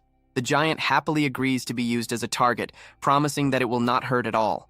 Hyuk refuses to take part in something that's degrading and threatens to run in alone if they keep mocking him. The assassin gives up, and they begin the mission. Kill 400 orcs in 4 hours. The summons rush ahead and tear through the orcs so quickly that Hyuk realizes the stage will be over before he even gets the chance to draw his weapon properly. Just as panic starts rising over how useless he is about to look, the assassin generously leaves one confused orc alive for him. Hyuk activates Shadow Step and leaps into the air while the orc stares upward in confusion, then brings down Lightning Soil Chaser. It is only a simple downward strike, but the moment it lands, he realizes that despite the ridiculous name, the skill is no joke at all. Hyuk brings his mace down onto the orc's head with a deeply satisfying hit, watches the creature collapse, and feels like a god of war. He starts to think that this whole hero business might actually be too easy, but before he can even finish celebrating internally, the giant meat shield drags him back to reality by casually crushing another orc underfoot and flattening it like a pancake. Hyuk turns toward his summons with a betrayed expression, reminding them that they had specifically agreed to let him at least secure one solo kill. The system has no interest in his complaints, though, and immediately floods him with rewards for clearing the 21st floor, including mana stones, healing potions, and yet another S++ platinum badge. Over the next few days, our hero settles into a smooth routine of rapid monster cleanup. He moves through the 22nd and 23rd floors with the same perfect rating, and by the time they reach the volcanic zone on the 24th floor, he hardly even sweats. Despite the heat, the team remains unstoppable, clearing one floor a day with the efficiency of a machine that never slows down. As he gets ready for the 25th floor, Hyuk realizes that taking down only one orc at a time is starting to feel a little dull, but he knows he still has to build trust with his overly protective summons for now. While preparing in his apartment, our hero decides that it is finally time to act like a generous employer. Realizing he has not given the two of them anything since they joined him, he pulls out a high-grade rune he had collected earlier. The red-haired assassin emerges from the shadows, immediately swearing loyalty and asking whether his master needs something. Hyuk hands over the rune, which turns out to be a grade-up item capable of raising a summons tier. The assassin is so overwhelmed that he actually bites the rune to make sure it is real, his eyes nearly turning into hearts as he realizes he can finally rise to SSR rank. He is close to tears, promising that once he becomes stronger, he will protect his master even better with his new form. Instead of upgrading on the spot, the assassin decides to wait until later that night, so he does not rush the process and end up with some broken new body. To celebrate, he chooses to stay nearby and watch television with Hyuk, though he is already starting to wonder how one show can possibly rerun that many times. As they change channels, Hyuk's heart nearly stops when he sees his mother on the news. She is standing outside with a protest sign in her hands, looking like a one-woman army fighting unfair dismissal and company abuse. It turns out she had been fired from her job as a water purifier manager because she refused to apologize for a customer's unreasonable demands, and she has spent 10 straight days protesting alone while company executives mocked her from their windows. Just as the news shows her reaching the edge of her patience, a polished lawyer from one of Korea's top law firms approaches her. He claims to be involved in a support project for socially disadvantaged people and offers to take her case for free, even promising to deal with the media side of it as well. His mother is suspicious at first, but she chooses to commit fully to the fight for justice. Back at the apartment, Hyuk is drowning in guilt, wondering what the point of having two sons is if their mother still has to suffer alone out on the street. The red-haired assassin immediately pulls out two knives and offers to pay the company executives a very violent visit, but Hyuk manages to stop him from turning it into a massacre at the last moment. Our hero starts calculating how many mana stones he would need to sell to cover any hidden legal costs. But then his father calls with even stranger good news. Not only is the lawyer free, but the best hospital in the country has suddenly chosen his father for a fully funded hip surgery and rehabilitation program. Before Hyuk can even process this sudden wave of good fortune in the family, he calls his younger brother, who reveals that he has just received a huge national scholarship from the Awakened Management Department. Hyuk quickly realizes that this is not just random kindness from the universe. Luck on this level has the government written all over it. He arranges a quiet meeting with the agency's team leader, and over a meal, he goes straight to the point and asks why they are interfering in his family's lives. The team leader does not even bother pretending otherwise, explaining that if Hyuk has problems at home, it affects how he performs inside the tower. He claims this level of support is normal for elite players, but before Hyuk can push back, the man drops a new contract onto the table. It is an ultra-elite special management agreement, and as the team leader grins and suggests they sign it on the spot, Hyuk starts sweating hard. His heart is slamming inside his chest, trying to break free as he faces the captain. The man is so excited that he looks like he might shake straight through the floor, insisting that Hyuk sign the elite team contract immediately. The professional coward realizes the captain came fully prepared to trap him, but he still tries to stay calm by claiming that he lacks both confidence and talent. The captain rises with the weight of someone delivering a final judgment, questioning whether Hyuk is really trying to act modest after setting records no one has ever touched before. Hyuk has absolutely no answer for that. He knows that pretending to be humble after clearing 24 floors with SSS-level ranks only makes him look like a complete fraud. The captain is practically pleading at this point, bringing up the recent incident involving that bastard Choi. He insists that Hyuk deserves full VIP treatment and the protection that comes with elite status. Hyuk tells him to sit down while he thinks it over. For him, the biggest problem is the mandatory video recording required under elite contracts, because he has no desire to see his homicidal summons turned into online celebrities. The captain has already prepared for that concern, promising that the recordings and security arrangements can be adjusted however Hyuk wants. He offers a high-security residence and even personal guards for Hyuk's family. Just as Hyuk's resistance starts crumbling like an old cookie, the captain drops the final bribe. 2 free houses, one for his family and one for himself. Hyuk's brain nearly shuts down at the thought of free property, but he still manages to ask for a little more time so he can get advice before signing away his future. The next morning, the assassin appears looking like he swallowed a glowing purple light. He has officially advanced from SR to SSR rank, and his new aura is so bright that Hyuk's eyes can barely handle it. Hyuk tells him to tone it down before they talk about the contract offer. The assassin is unexpectedly supportive, pointing out that Hyuk is basically a national treasure walking around in human form and deserves to be treated that way. Still, he has one condition that cannot be ignored. He warns Hyuk to demand full authority over when they enter and clear floors. He refuses to let greedy management filth drag them into danger before they are ready. The assassin explains that if Hyuk simply stays alive and keeps using his random summons, he will eventually be able to call beings that go beyond ordinary human limits. Hyuk's imagination can barely keep up with that level of power, but when he checks the numbers, he sees that his next random summon is still 19 days and some extra time away. After that strategy talk, Hyuk brings out the giant meat shield. The system confirms that both barbarian tanks are now present, but the poor giant immediately starts sweating. The assassin is in full bully mode, showing off his extra 2S ranks like a kid flaunting a brand new toy.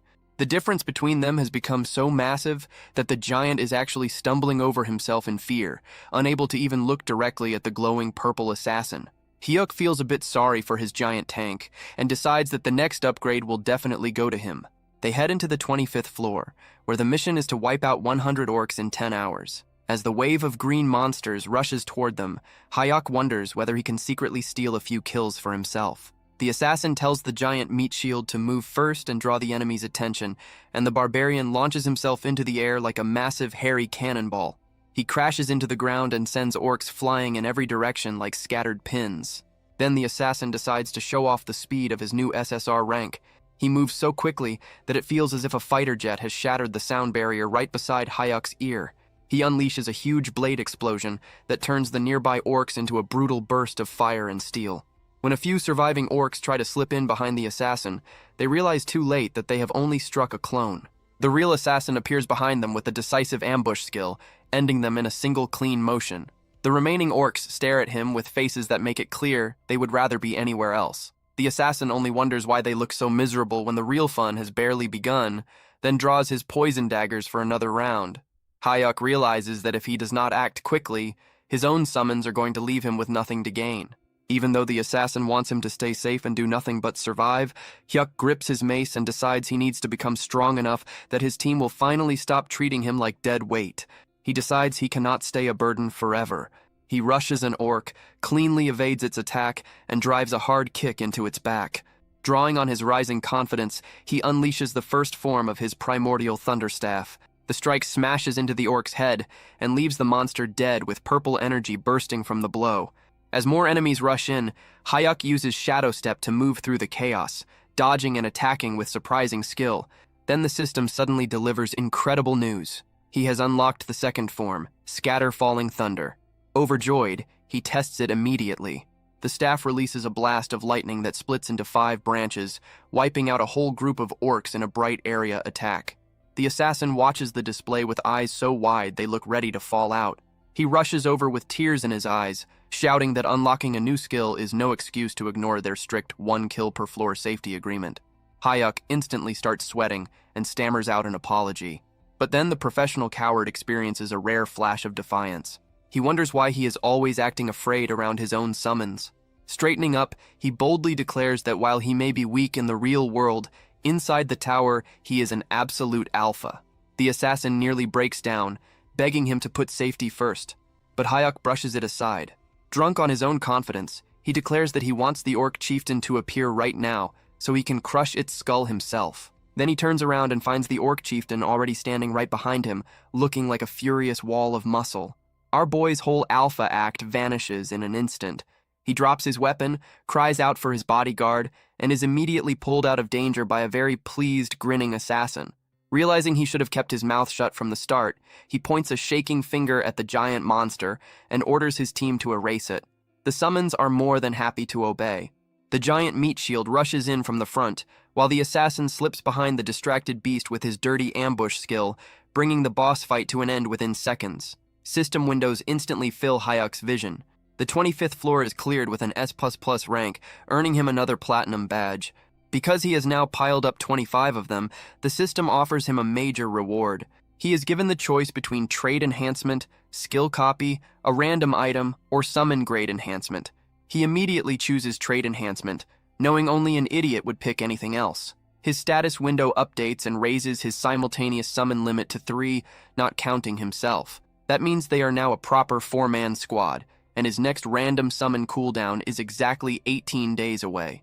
To celebrate the victory, Hayek treats his summons to a huge meal of spicy pork. When asked whether he can handle the heat, the assassin reacts with open confidence, acting as though being weak to spice is something beneath an SSR-ranked being. The giant happily devours his portion and says the food actually tastes sweet. Suspicious, the assassin takes 1 bite. A moment later, he is shaking on the floor and crying as the spice destroys his mouth. The giant looks up at Hyuk with bright eyes and casually suggests throwing the dying assassin in the trash and summoning a replacement. Hyuk only laughs at the betrayal.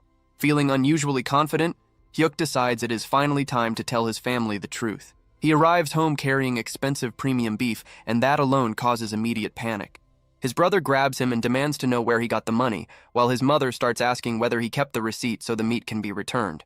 His father plays peacekeeper and tells everyone to stop talking and just eat the expensive food. As he watches his family finally enjoy a proper meal, Hayuk drops the truth on them. He tells them that he is an awakened player. The table falls completely silent. His brother tells him to stop talking nonsense and eat his fruit. His mother assumes it is some awful joke, and his father asks whether he is talking about a video game. Since words are clearly not enough, Hyuk makes a quick call to the management team leader. Soon after, the whole family is standing in the lobby of an incredibly luxurious association building. The team leader formally tells his mother that her son is a precious national asset and a highly valued elite player. He then leads the stunned family upstairs and opens the doors to a huge, glittering penthouse. Hyuk gestures at the absurd display of wealth and calmly tells them that they live there now, leaving the entire family completely speechless. At the awakened management department, Joo-hyuk finally signed the agreement. Until not long ago, he had never imagined that he would end up accepting an elite contract. Life had turned in a direction he never expected. Team leader Gwang-hail apologized, saying that they could only offer an annual salary of 2 billion won because the starting pay for elite players was regulated. He added that someone like Player Ban should honestly be receiving far more. Joo-hyuk thought to himself that even 2 billion more now sounded strangely normal. His sense of reality was starting to dull. Then he explained that it had been his own decision. He simply was not comfortable with it becoming publicly known that he was the S++ rank record holder. If that happened, his private information would be exposed as well. If his face spread across television, social media, and every other major outlet, it would become difficult even for his family to go outside. Just imagining that was awful. That was why he had not even told his family that he was the S++ rank record holder. Gwang-hail nodded and then asked whether his family liked the house. If anything was missing, he said they should speak freely. Joo-hyuk replied that it was already more than enough. As he checked the message his brother had sent earlier, it said that he had seen their mother cry for the first time. She said she had never lived in a house like that before. It seemed she truly loved it. The message went on, saying that his own room was unbelievable too, with a laptop, a full gaming setup, and everything else. The television was so large it looked like a movie screen. He had thought he might actually faint. Then the message shifted into affection, but Joo-hyuk stopped reading there. He wondered whether life could really get any better than that, then immediately thought that such a wish might be greedy. Gwang-hail then showed Joo-hyuk the office residence where he would be staying and explained that everything had already been prepared. It had been fully furnished, with appliances and furniture included, so he could move in at once. He asked if Joo-hyuk was truly fine with a 2-bedroom unit, adding that they could provide something larger. Joo-hyuk liked it, and to him, it already felt like a penthouse. Meanwhile, in the largest penthouse in Korea, located in Seoul, a residence owned by a rank 1 player, 2 women were peacefully enjoying the view from the pool. Then a man rose up from the water and broke the calm, asking how long they planned to keep swimming so boringly and whether they should not go out and have some fun instead. This was Joo-hyuk, the rank 1 player. His trait was all-weapon warrior. He held the highest proficiency across all weapons and possessed many deadly and ultimate skills. At present, he was climbing the highest floors of Korea's Black Tower. He lifted shot glasses filled with whiskey and remarked that 1 glass alone was worth 5 million won. Then he jokingly asked how the liquor tasted. One of the women laughed and said that if the alcohol tasted sweet that day, she might end up drinking all of it. Another woman then said that she had been curious about something. She noted that since he was a top player, he might know the answer. Hugh Keelman asked what it was. She then asked who on earth the record holder was for consecutive S++ clears through the 25th floor. That was all anyone had been talking about lately, and she was genuinely curious. He scoffed and asked what was so impressive about a mere 25th floor. He said he had no interest in some low-level nobody like that. But she kept pushing with a teasing tone, saying that an S++ clear was a world first, and asking whether he truly was not curious that such a player existed in their own country. Another woman tried to stop her, but before she could say more, he suddenly poured whiskey over her head. He coldly told her to keep talking. Then he warned the woman to listen carefully. He asked what she thought would happen if he stopped clearing the 66th floor right now. She froze in place. The Black Tower was currently forming in Gangjeong, but he asked what would happen if it appeared near a major city next time. Would South Korea be destroyed? She shook so badly that tears were almost ready to fall. She apologized, but he showed no mercy. He continued saying that the tower was collapsing because of people like her, with shallow faces and empty words. Then they left. Standing by the window in his room, he muttered that he felt terrible. Seriously. These player-obsessed women kept talking about S++, so he had even started surrounding himself with civilians. But no matter where he went, nothing changed. He clenched his jaw. China had contacted him again that month, just like the month before. They offered 180 billion won a year. A mansion, caretakers, a private jet, and treatment equal to that of a national leader. And Japan? 200 billion won annually, a luxury mansion, and 10 personal maids willing to fulfill whatever he wanted. Yet he had stayed in Korea, clearing the 66th floor, facing the dead for months. And this was the thanks he received? People fixated on some bastard who had only cleared the 25th floor? Ungrateful trash. He wondered whether he should just change nationality somewhere else. The 66th floor was not a joke. The 60th floor marked the start of the undead zone. On the 66th floor, specter masters appeared, ghost-like beings so horrifying that simply looking at them made the body shake. Physical attacks did nothing. Only elemental attacks had any effect. Treating them like the ordinary undead from fiction was a fatal mistake. Only those who had personally experienced that suffocating demonic energy could understand. After a single attempt, 3 full days of rest were needed just to recover from the mental damage. Even with accessories, elixirs, and light element weapons earned from tower rewards, staying alive was barely possible. Clearing the 66th floor would not be possible again for a while. He let out a slow breath, changing nationality. He should not just think about it. He should move forward with it. If he suddenly switched countries, it would throw everything into chaos, right? The deadline was getting closer. The collapse threshold of the 66th floor had already passed the halfway point. In about 3 months, the countdown would begin. The only hope would be him, Hugh Keelman, the top player. But by then, he would not even be in Korea. Those fools could regret it. They could despair. Ungrateful bastards. Back to Juhyuk, he ordered 10 fried chickens to celebrate the new house. He apologized to the delivery worker for ordering too much. Living in a player residential complex was unbelievably convenient. Staff handled everything, from management to small errands. Laundry pickup and delivery were effortless, and cleaners were available whenever needed. The building had everything. Restaurants serving 3 meals a day, cafes, gyms, dry cleaners, karaoke rooms, and even a swimming pool. He thought he should have moved there much earlier. Satisfied, he carried the food inside to share with the others. They had just finished the 26th floor mission, eliminating 20 swamp trolls. The swamp made the stage notoriously difficult, but thanks to his shadow skill, everything had gone smoothly. He had even taken one down himself. He stepped into the room and called out, asking what they were all watching so seriously now that the chicken had arrived. On the 100-inch television, a girl group was performing. Even Meatball could not look away. Juhyuk recognized it at once. A girl group on a 100-inch TV was dazzling enough to overwhelm anyone. Soon, they started eating. John asked whether they should head straight to the 27th floor the next day. Juhyuk agreed. Since they had already started, they might as well push all the way to the 29th floor. John then asked why the 29th. Juhyuk explained that they would repeat clears for 10 days. Then, once the random summon cooldown ended, he planned to challenge the 30th floor with a full party of 4. That made John wonder if they were recruiting a new member. He admitted he was looking forward to it, but then hesitation crept in. If an SSR rank summon or something even higher appeared, his place as the right-hand man might be in danger. Even so, for the summoner's safety, that outcome would probably be better. He could not make up his mind. Meanwhile, John Hyuk grinned. Even Meatball started cheering. A new member, more fighting.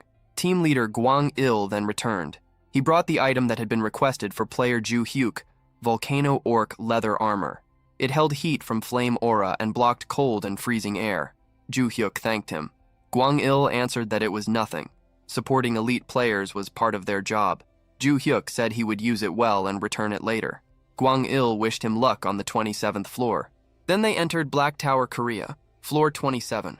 It was famous for its brutal cold. But for Ju Hyuk, it actually felt warm because of his equipment. He asked Meatball whether he was cold.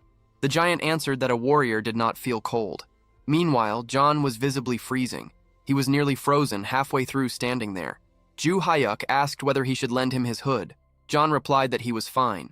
He said he could suppress the cold with magic. Ju Hyuk let out a sigh. If only he had brains, Meatball would have been a true SSR. John then said that it got better when he moved, and that they should start hunting immediately. He rushed forward. Juhyuk muttered that he had thought Mr. Kozak had gone wild because of the cold, but to him it felt like sitting under a heated blanket. Honestly, even moving felt bothersome. Still, he figured he should at least catch one. He moved ahead with Meatball. But within seconds, a notification appeared telling him that he had successfully cleared floor 27. Ju Hyuk blinked in disbelief.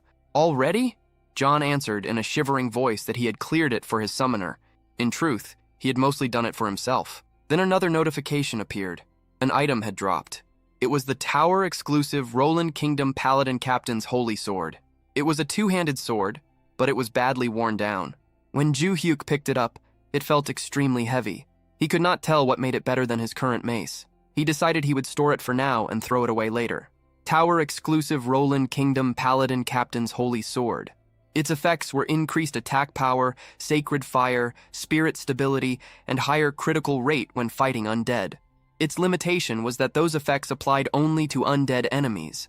Its durability was extremely low, meaning it needed repair after use. Its special feature was a faint radiance that infused both the wielder's body and sword.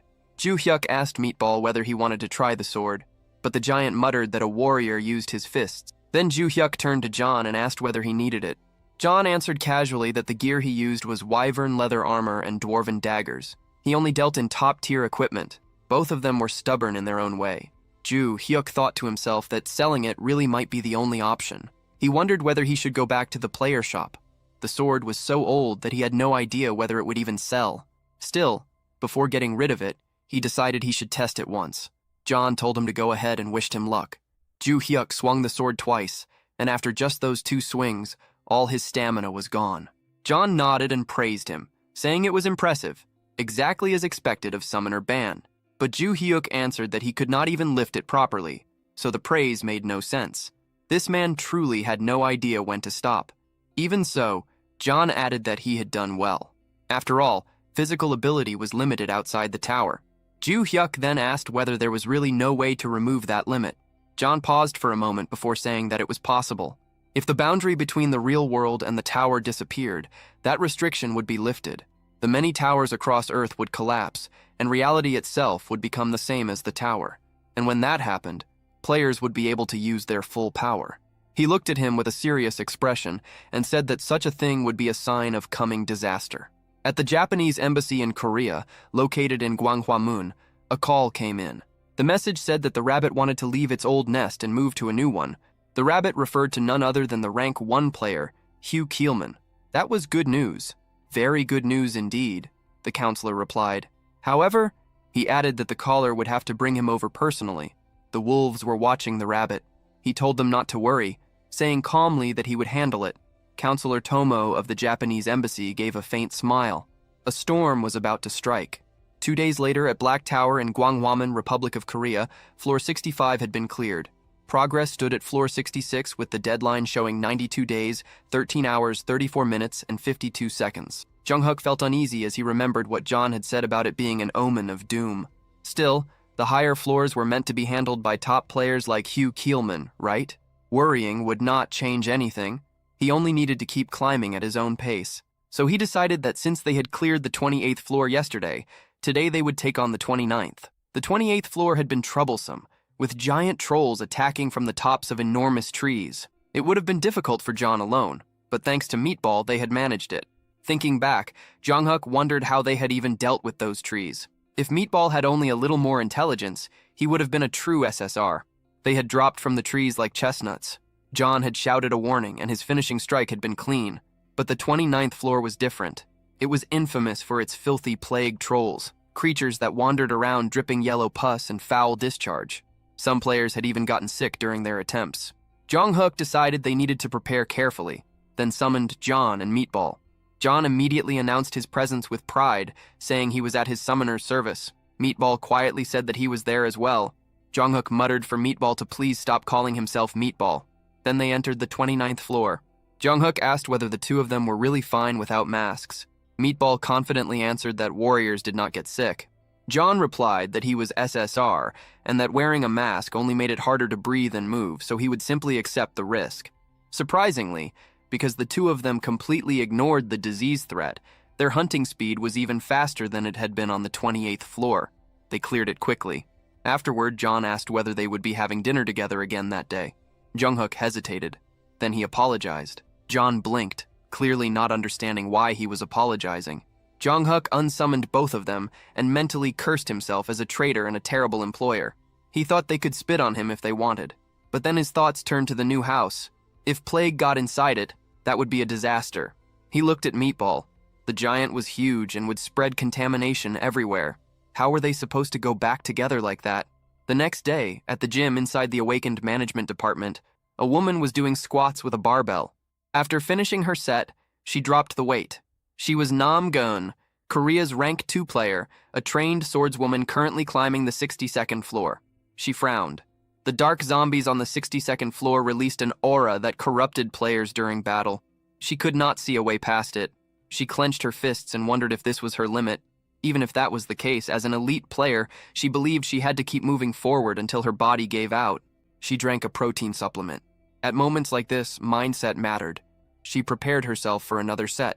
But suddenly, people rushed past her. Mina was among them. Something was clearly happening. Mina quickly explained that news had just broken. A press conference was underway and Yu Keelman was speaking with a cold tone. He criticized the awakening management department, saying it focused only on policy while neglecting allied teams. He declared that the future of the Republic of Korea looked bleak. Then he announced that he would leave Korea that very day and continue his career as a Japanese player. The news hit Young Hyuk like a shock. Yu Keelman, the country's top player, was switching nationality. Team leader Gwang Il confirmed it. That was why they had urgently called him in. He carefully asked how long it would take Young Hyuk to reach the 60th floor. Young Hyuk let out a quiet breath. He had expected this question. He explained that he was currently on the 29th floor. Even if he cleared one floor each day, it would take about 37 days to reach the 66th floor. The deadline was around 90 days, so it might look possible. But realistically, it was not that simple. For difficult sections, he would need at least 10 days of preparation. And according to his contract, climbing higher floors was entirely his own decision. Gwang Il lowered his head in apology. They had just signed the contract, yet he was already asking for something this heavy. Still, the situation had left them desperate. Young Hyuk thought to himself that seeing that expression only made it harder to refuse. Even so, what seemed impossible might still be forced into reality. At that moment, the door suddenly burst open. It was Nam Gyun. She had rushed in after hearing the news from Mina. She asked immediately about light attribute items from the United States. Gwang Il shook his head. Those items were still extremely rare worldwide. She nodded, apologizing for her urgency, then noticed Young Hyuk. She realized there was a guest present. Young Hyuk froze under her gaze. Gwang Il hesitated before explaining who he was. Young Hyuk quickly bowed, saying he was only there to sell some items. For someone like him, this moment alone felt like a major achievement. He then remembered something. He mentioned that he had obtained an item earlier and offered it for her to examine since she needed light attribute equipment. He showed her the sword. She carefully inspected it and asked if she could take a closer look. Young Hyuk agreed immediately, his face flushing slightly. She examined the weapon and read its effects. Increased damage against undead and improved critical rate. Her eyes widened. She had never seen effects like that before. Then she placed her hand on his shoulder and asked him to lend it to her just this once, promising to repay him in any way. Young Hyuk froze completely. Her face was close, far too close. His thoughts stopped entirely. He could not process anything beyond how beautiful she looked. For a brief moment, his mind drifted away from reality. He imagined an impossible future, standing beside her, living a completely different life. But in reality, he was simply standing there, lost in his own thoughts, with an awkward expression frozen on his face. Then she spoke again, asking whether he had just said he would lend her the holy sword. That was when Young Hyuk finally returned to reality. He realized that he had drifted off into a ridiculous fantasy without even noticing. Startled, he straightened up at once. He quickly confirmed that yes, of course, he would lend it to her. He told her to use it freely and let him know how it performed. She thanked him warmly, calling him Player Bong, and said that if he ever needed help, he could ask at any time, and she would do whatever she could. She prepared herself almost instantly. She declared that she would challenge the 62nd floor right away. Gwang Il told her to return safely. As she left, Jung Hyuk wondered whether the sword would actually be useful. He hoped the review would be good enough that he could sell it for a decent price. He had planned to get rid of it anyway, so there was no point in getting greedy now. Still, he could not help wondering how much a holy sword like that might be worth. She entered the 62nd floor. The failure conditions were death or abandoning the mission. The moment she stepped inside, she frowned. The undead appeared immediately. Her whole body tensed. No matter how many times she faced this kind of enemy, she could never grow used to it. The crushing pressure and the suffocating energy that made her want to run away were still just as awful as ever. She activated the holy sword. A faint white glow appeared. The blade looked badly worn, and the light it gave off was dim. It felt weaker than expected. The other light attribute items she had used before had shown much brighter. She questioned whether this would really be enough. Then, the undead rushed her. She realized she had no choice but to confront it head-on. To face the enemy without retreating, that was a player's fate. She charged forward. Their attacks collided. The undead's claws were wrapped in dark energy, and that power came crashing toward her. Her body immediately felt heavy. At first, it seemed as though nothing had changed. She thought the sword was useless. Then suddenly, a system notification appeared. Holy Sword Effect, Steadfast Mind activated.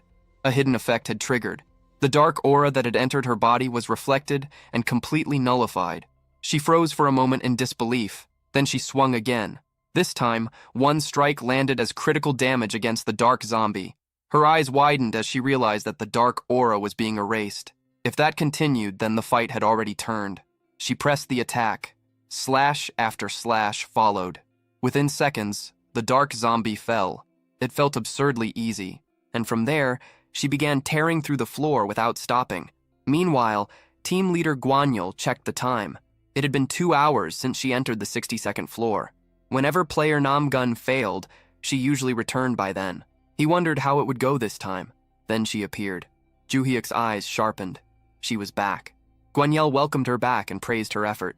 She told him to wait a moment while she took a healing potion and removed her armor. Juhyuk immediately thought that there was no way she could have already cleared it, so he assumed she must have abandoned the mission. Maybe even with the holy sword, it had still been impossible. He nervously asked how it had gone and said he was glad she returned safely. He asked whether the holy sword had at least been somewhat useful, and added that if it had not been good, she could be honest about it. She gave no answer at all. Instead, she walked straight toward him and wrapped him in a tight hug. And in that instant, something inside Juhyuk's lifelong, painfully untouched existence cracked apart completely. His brain stopped working. He could barely process what was happening. To him, she suddenly felt far too aggressive, far too close, and far too dangerous for his sanity.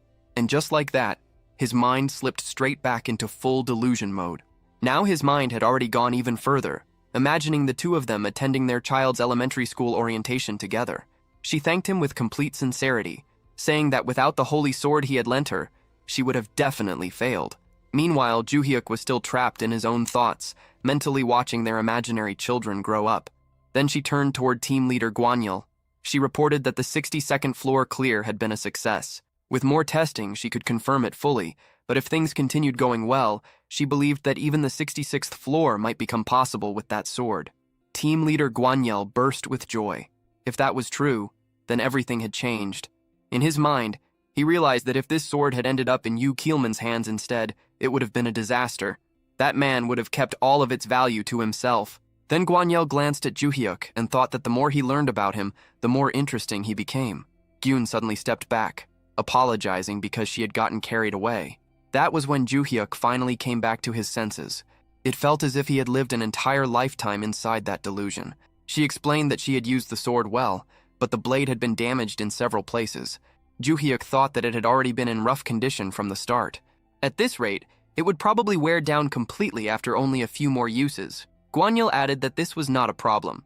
There were skilled craftsmen in the player workshop, and with proper repairs, the sword could last much longer. Relief appeared on her face. Juhyuk then asked whether the repair costs would be high. Guanyal immediately answered that the department would cover it. Juhyuk hesitated for a moment, then asked whether they would rather buy it from him outright, since they were going to need it for clearing the higher floors anyway. Guanyal shook his head. In his view, selling it would be a mistake. Renting it out would be far more profitable while still keeping ownership. There were hundreds of towers across the world, and most countries had not even reached the 60th floor yet. That meant people would come looking for this weapon. It could be rented out for 10 billion won every single time it was used. Juhyuk froze. A rental business. Pure profit. Guanyal continued, saying that the department would even handle all the rental procedures for him. Juhyuk nodded immediately. Then he offered to rent it to the department for 1 billion won for now, while leaving room to expand globally in the future. Guanyal quickly waved that idea away and said there was no need to worry. The department would handle everything. Once all of it was settled, Juhyuk was overflowing with excitement. 10 billion won per rental. It did not even feel real anymore. This was no longer just a sword. It was a gold mine. So he declared that the day called for a celebration. He bought food for John and Meatball. John was thrilled, clearly touched that Juhyuk had personally bought it for them. Even Meatball was overjoyed, saying that no one had ever treated him this well before. Juhyuk told them to eat as much as they wanted and not hold back. He admitted that thanks to the two of them, he had made it this far. That evening, breaking news spread across Korea. The 62nd floor had been cleared successfully. A new holy sword with divine attributes had been revealed. Player Nam Gun had emerged as a new hope for the 66th floor. People even began forgetting Yu Keelman. And just like that, because of Juhyuk's unexpected contribution, Korea's crisis slowly started turning into an opportunity. 10 days later, Juhyuk had spent the past stretch of time repeatedly clearing the 28th floor as preparation. Now the long-awaited moment had arrived. The cooldown on the random summon had finally ended. He washed himself carefully, trimmed his nails, and had even been fasting since the day before. He wanted the best result possible. He clasped his hands and prayed for something incredible. SSR. No, even better. LSR. Legendary Super Rare. John smirked and told him not to worry, saying it would turn out fine. Surely they would not end up with another summon like Meatball. Meatball immediately reacted to that. Juhyuk replied that there was nothing wrong with Meatball. After all, he had helped them clear so many floors already. John let out a sigh. Then he looked at Meatball, and the giant only smiled brightly. He told her not to smile like that again because it was unsettling. Then he forced himself to focus. Juhyuk called out for the random summon, praying that the result would be a high grade. A light appeared. A figure began to take shape, and it looked like a woman. It was a female summon. The light slowly faded, and she stepped forward with calm grace. She thanked him for summoning her and humbly greeted Master Ban. Her name was Giant Dao Rei. All three of them were stunned. She was clearly extraordinary, and the shock in the room spread instantly. Juhyuk asked what they were supposed to do now. John could only repeat the same question. Then the girl suddenly summoned a sword along with shaman bells. She declared with solemn resolve that although she might be lacking, she would devote her life to serving Master Ban. Juhyuk blinked at the sight of the sword and the bells. Was she really a shaman? Then her eyes sharpened, and her tone turned cold. She snapped at the others, demanding to know why they were staring at her like that. She asked how they dared look at a maiden with such greedy eyes, and warned that if they had any improper thoughts after seeing her beauty, they would not escape divine punishment. John flinched and tried to brush it off, claiming he had only been curious. She immediately shut that down and called him a liar. Juhyuk looked completely confused. He had no idea what kind of situation he had just summoned into existence. He quickly tried to interrupt and calm things down, but the moment her gaze turned toward him, her entire expression softened. She told him that he could look as much as he wished and simply sit back and enjoy the sight. Juhyuk froze. Was there seriously not a single normal summon among his followers? Still, SSR was an enormous win. She matched the rank of his strongest existing summon. Then another thought hit him. Were there different levels even among SSR summons? He checked her details. Name, Giant Dao Rei. Grade, SSR Super Special Rare. Type, Priestess. Affiliation, Imperial Shrine of the Heavenly Empire. Manifestation duration, 5 hours. Cooldown, 3 hours after dismissal.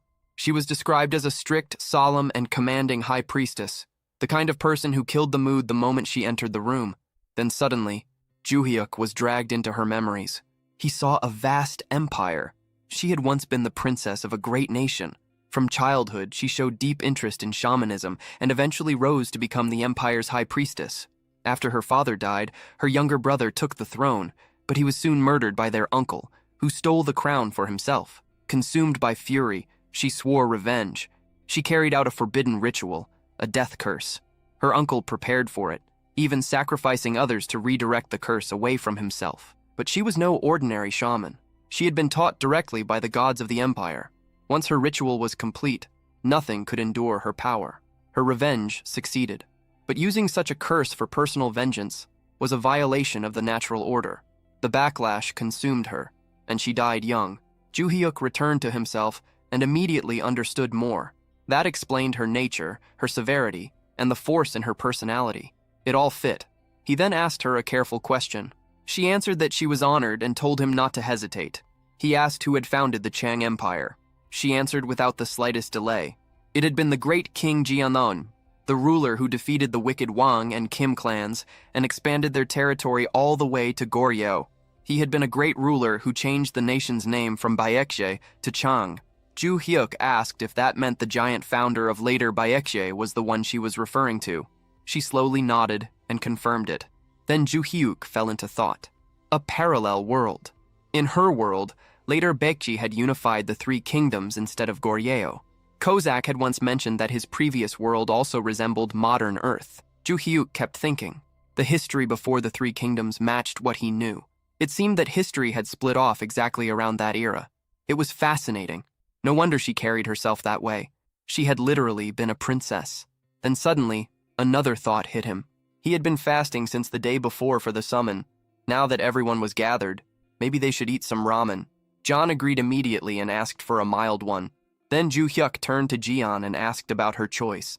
She hesitated, feeling that being picky about food went against proper conduct. Meatball said everything sounded amazing. John added that anything made by Master Bong was the best. Ju Hyuk smiled and said he would make it quickly, telling them to just grab a large bowl. Then Jian suddenly exploded. She demanded to know how they could act so shamelessly when they were merely summons. She said they deserved a beating and told them to get lost immediately. How could they allow Master Bong to prepare food with his own hands? Her sudden outburst startled Ju Hyuk.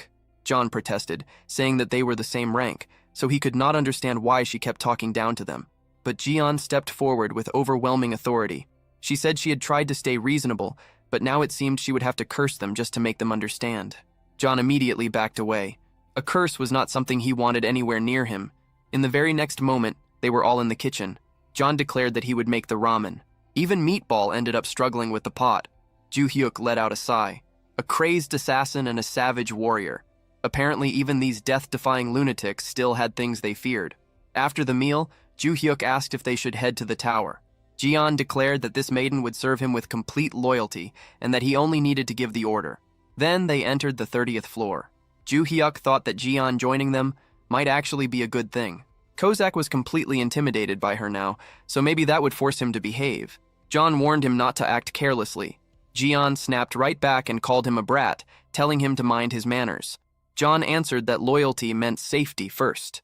Meatball then declared that he would handle everything himself and that he would protect the summoner even if it cost his life. Jian heard that and turned to John, saying that although she first took him for ill-bred trash with no manners, his spirit was at least in the right place. John flushed a little and muttered to himself, wondering if the hierarchy had already been settled. The mission appeared. Defeat 18 trolls and 1 twin-headed troll. Time limit, 13 hours. John started analyzing the situation. He wondered how a shaman like Jian actually fought. Based on her past, he assumed it would involve curses. Maybe she would unleash some kind of death ritual on them. Then Jian suddenly summoned speakers. Normally, she explained, she would need a master drummer, but since she was alone, she had to make do with another method. Then she began the ritual. She declared that the god's protection was with Master Bong and ordered the wicked spirits to disappear. Divine energy spread across the battlefield. Meatball's body swelled with power, and his skin turned hard like steel. Even the trolls' attacks could not leave a mark on him. With a single swing, he erased more than 10 trolls at once. Jong Hyuk's senses grew sharper. His attacks felt quicker, cleaner, and far more deadly. The trolls themselves began to slow down. He immediately realized that she was applying buffs and debuffs at the same time. He had never seen anything like it before. His fighting spirit surged wildly inside him, so he shouted that it was time for him to hunt some too. He tried to rush toward the trolls, but Jian grabbed him at once. She told him to hold back, insisting that combat was best left to his servants.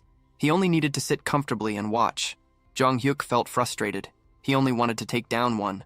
But Jian could not understand why he would lower himself to stand beside such lowly beings. She insisted that he must not degrade himself like that. Jong Hyuk realized he was about to miss everything again. He told her to let go, but she refused. He could only curse the situation as it happened all over again. Before he could do anything, the mission was already finished. A level-up notification popped up. Jong Hyuk let out a sigh and thought bitterly that he had not managed to defeat even one enemy. He felt that he should have ignored her and forced his way in. Then Jian looked at him. She asked whether he was displeased. Her eyes shook visibly. She looked as though she might start crying at any second. Jong Hyuk froze. For a moment, he could only stare, realizing that she really did look like she was about to cry. Leaving Ju Hyuk stunned and with no idea how to respond, he stood there completely lost as Giant Delray broke down in tears. Through her crying, she tried to explain that everything she had done came only from worry for his safety. Again and again, the people around her had disappeared, and she was terrified that the same thing would happen once more. Hearing that, Ju Hyuk finally began to understand the burden she carried. She had lost her father at a young age, been betrayed by someone she trusted, and had even watched her younger brother die. Even knowing the price, she had still chosen revenge, fully aware that it would take her own life in return. The feelings behind that choice, the loneliness, the fear, and the despair, suddenly became much more real to him. She was not just a summoned being tied to a duty, but someone with a fragile heart hidden beneath a cold and disciplined exterior. Ju Hyuk reassured her and promised that he would stay safe and would not recklessly throw himself into danger. That simple promise was enough to settle her. At that moment, John and Go Bang returned after finishing the cleanup. The instant John saw her crying, he completely misunderstood the situation.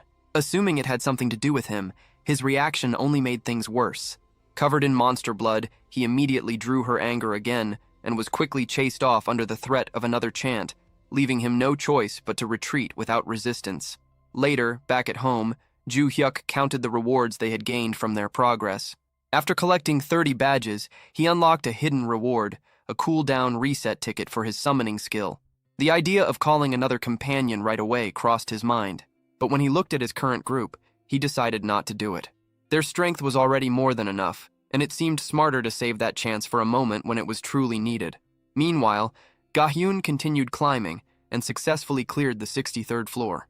News of her success spread quickly, drawing attention to how important the Holy Sword had become against undead enemies. With that weapon, as long as the dark aura could be resisted, the undead were no more dangerous than ordinary monsters. As the deadline to conquer the 66th floor grew closer, tension spread throughout the country. With Gwangil gone, uncertainty weighed heavily on everyone. Even so, Ga-hyun publicly declared that the goal would be reached within a month. Plans were also announced to rent out the Holy Sword internationally, though one exception was made completely clear. It would never be lent to the country that Gwangil had chosen to join. During all of this, Gwangil reacted with open fury, blaming the entire mess on the fact that the sword had not been revealed earlier. At the same time, pressure from higher authorities forced him to speed up his own climb, pushing him to challenge the 57th floor immediately and even appear on television to calm public opinion. His frustration only deepened, and he became set on finding the owner of the Holy Sword and making that person pay. As the news spread across the internet, speculation over the sword's owner exploded. Seeing all the praise aimed at that unknown figure, Ju Hyuk could not help feeling a quiet sense of pride. Behind him, the others could only watch in silence. Not long after, a delivery arrived. It was the high-end ice cream Ju Hyuk had impulsively ordered. Deciding to treat everyone, he handed it out. As usual, he took the first bite himself, a small habit that had formed ever since Giant Del Rey joined them. Go Bang and John immediately gave in and ate without restraint, while Giant Del Rey at first tried to keep her dignity, criticizing their poor manners. But the moment she tasted it, that composure fell apart. The sweetness caught her completely off guard, and even she could not hide the reaction. She tried to recover her pride afterward, but it was obvious that she had been affected just as much as the others. Once they finished, she thanked Ju Hyuk and then brought up a request. Before her summoning time ended, she wanted to perform a ritual to draw good fortune toward him and drive away misfortune. When asked whether there was anything troubling him, John immediately brought up Gwangil and retold everything that had happened. The moment Giant Del Rey heard the story, anger rose inside her. She declared that such a person should not go without punishment and asked for an item that had once belonged to him. Ju Hyuk refused at first, worried about what might happen if she used another dangerous curse. But she explained that this would not be a death curse. It would be a karmic ritual, something that would only speed up the natural consequences of his own actions. She assured him that it would not harm her, and after hearing that, Ju Hyuk agreed. Soon afterward, John returned with an item Gwangil had once used. Using that object, Giant Del Rey began the ritual and called upon the balance of karma. When the process ended, an unseen force settled into place, leaving the result to fate. Depending on the weight of Gwangil's past actions, the outcome could range from small misfortune to something far more severe. Elsewhere, Gwangil appeared on television, now presented as Japan's sole hope for conquering the Black Tower. As Japan's symbol for that mission, Gwangil stepped onto the stage and was met at once with loud applause. During the broadcast, he carried himself with full confidence, explaining that although there was still time before the deadline, he had chosen to move early in order to reassure the public. With his strength, clearing the 57th floor seemed like nothing difficult at all, and he intended to prove it right there on the spot. Without hesitation, he entered the Black Tower.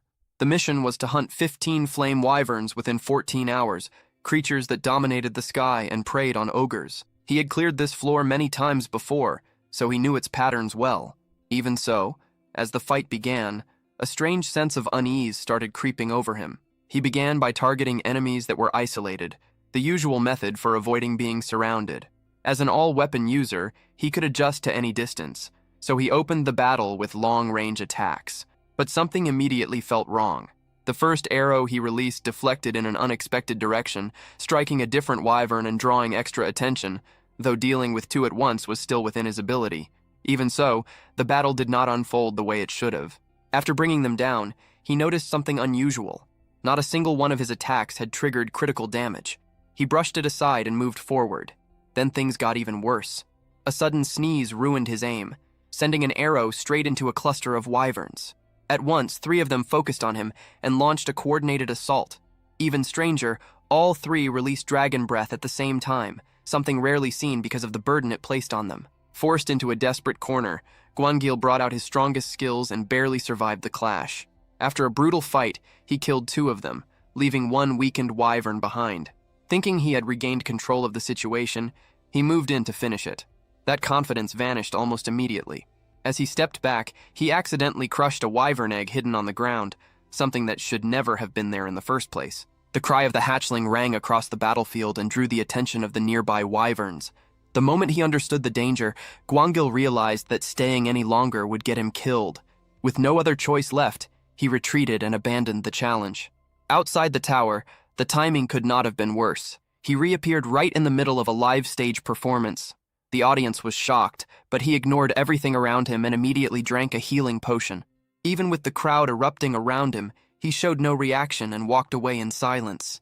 News of his failure spread across the world at once. Public opinion turned vicious, and he quickly became a target of open ridicule. At the same time, Ju Hyuk continued climbing and cleared the 31st floor. But once again, he had failed to join the fight himself, and that left him deeply irritated. Meanwhile, Gayun kept advancing at an incredible pace, breaking record after record thanks to the power of the Holy Sword. Elsewhere, discussions about the sword had already begun in the United States. Since their own deadline was still secure, their attention shifted away from urgency and toward strategy.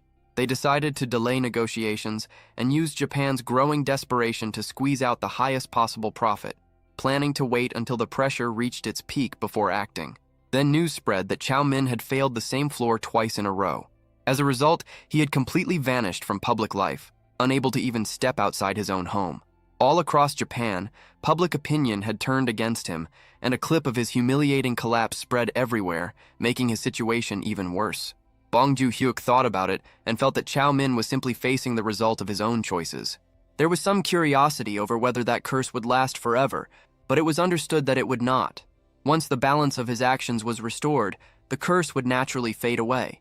Even so, although he believed it was deserved, Bong Ju-hyuk still felt a small trace of pity for him. Then his attention shifted, and his energy returned. It was time to challenge the 32nd floor. Cossack prepared himself with a short warm-up, eager to push his efficiency in combat as far as possible. Meanwhile, Mikasa stayed calm and ready as always. At the same time, Meatball was visibly thrilled, practically shaking with excitement at the thought of hunting monsters again. Before they headed out, Bong Ju-hyuk suddenly stopped and said that he had something important to discuss with Mikasa.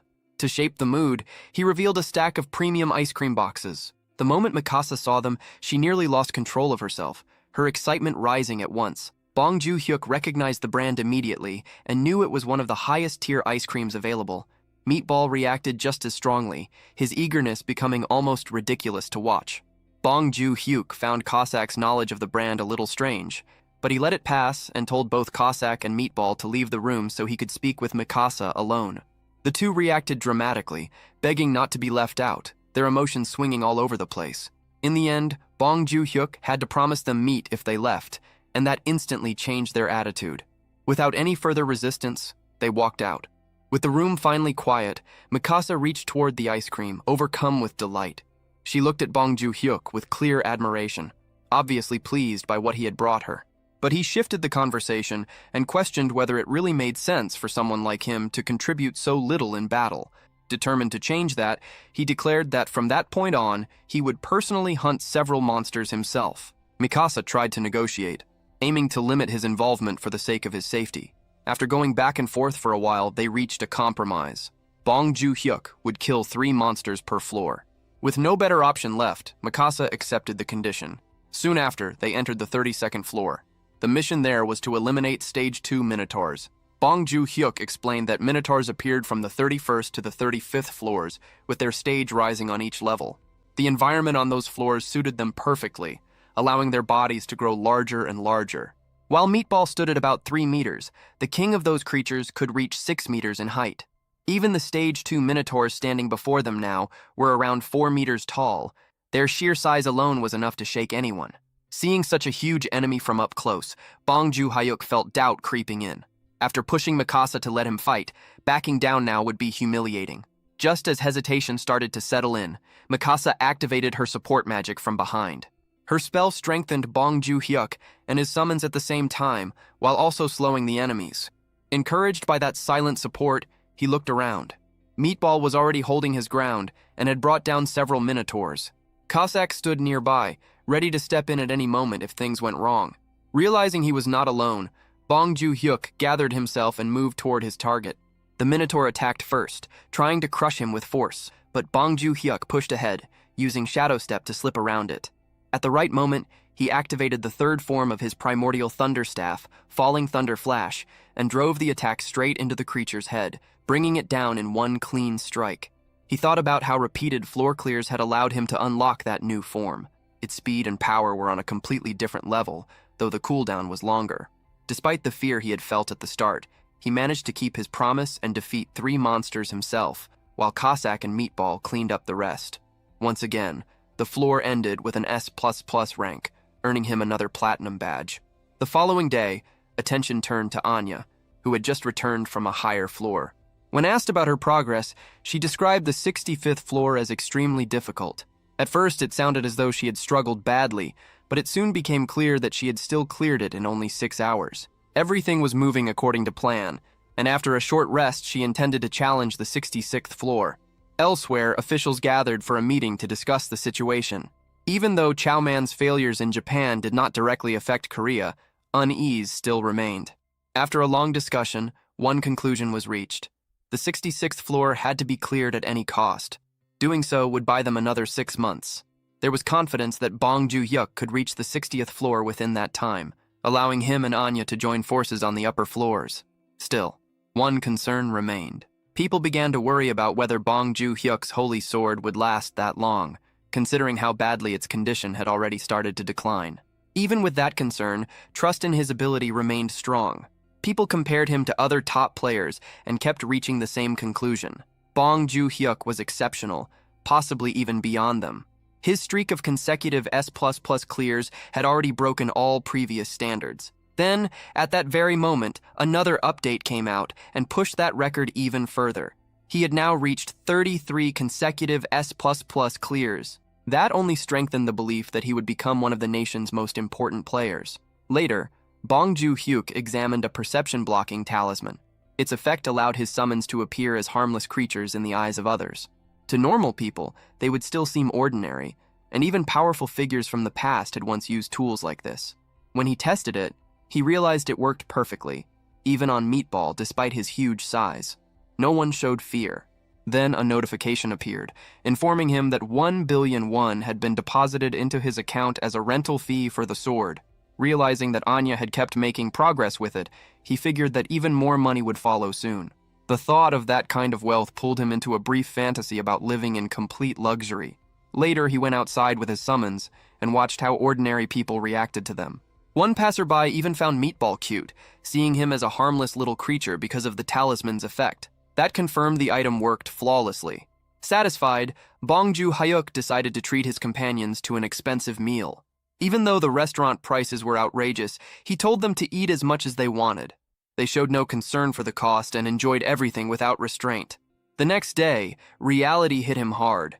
The final bill was enormous, leaving Bong Joo-hyuk staring at it in disbelief. Even so, he forced himself to move past it and turned his attention back to the next goal, clearing another floor. Before long, they arrived at the 34th floor, where the mission was to defeat 20 Stage 4 Minotaurs. The moment Bong Joo-hyuk saw one, he was hit by its overwhelming size. It stood around 6 meters tall and completely dwarfed him. Fear crept in as he wondered how he was supposed to kill something like that. He quickly came up with a plan. First, break its balance by attacking the legs, then finish it while it was unstable. But uncertainty still remained. At that moment, Cossack stepped forward and offered support. On the condition that Bong Joo-hyuk would fight only one monster, he agreed to help. With that settled, Cossack coordinated with Meatball. Meatball took position to assist, planting his stance properly this time. Bong Joo-hyuk understood the plan. He would use Meatball's raw strength to launch himself high into the air. Trusting his team, he ran forward and jumped onto Meatball's hands. With a powerful shove, he was thrown high into the air, but the force was far greater than he had expected. He shot upward out of control, lost his balance in midair, and then began falling faster and faster. Panic hit him, but at the final moment, he activated Shadow Step, slowing his fall and regaining control. In that instant, he felt that something had changed. His movement had become lighter, almost as if he could walk through the air itself. The moment he recognized that shift, he understood that his skill had evolved. He gave this new ability the name Shadow Walker, reflecting its power to let him move freely even in midair. After landing safely, he was filled with excitement at having unlocked yet another skill. The next moment showed Joo-hyuk using Shadow Step through the air itself, leaving his other 3 summons completely stunned. Joo-hyuk remembered something from the past, when his captain had once said that someone had been seen performing shadow steps among the clouds, a story he had never believed. But seeing Joo-hyuk now made it clear that such a thing was truly possible. Joo-hyuk moved closer to the Minotaur, while thinking that he might be traveling too fast, and he questioned whether he could even aim properly at that speed. In the end, he decided there was only one way to know. He then activated the 3rd form of his Primal Lightning Staff, Falling Thunder Flash, and with a single strike, the Minotaur was knocked out instantly. Joo-hyuk felt proud when he realized he had managed to land safely by using the recoil from the attack, though a brief unease followed as he wondered whether he had nearly lost control in the process. His 3 summons stared at him in admiration and praised him openly, describing his talent as blinding and saying that even they could not reproduce something like that. They admitted that their summoner deserved to be called a warrior and showed deep respect, even while continuing to urge him to be careful. One of them added, while pretending to stay calm, that even she had felt her hair rise from worry. Joo-hyuk admitted that he had also been shaken, but somehow he had still managed to pull it off. The summons then immediately moved to finish the remaining Minotaurs, tearing through them without hesitation.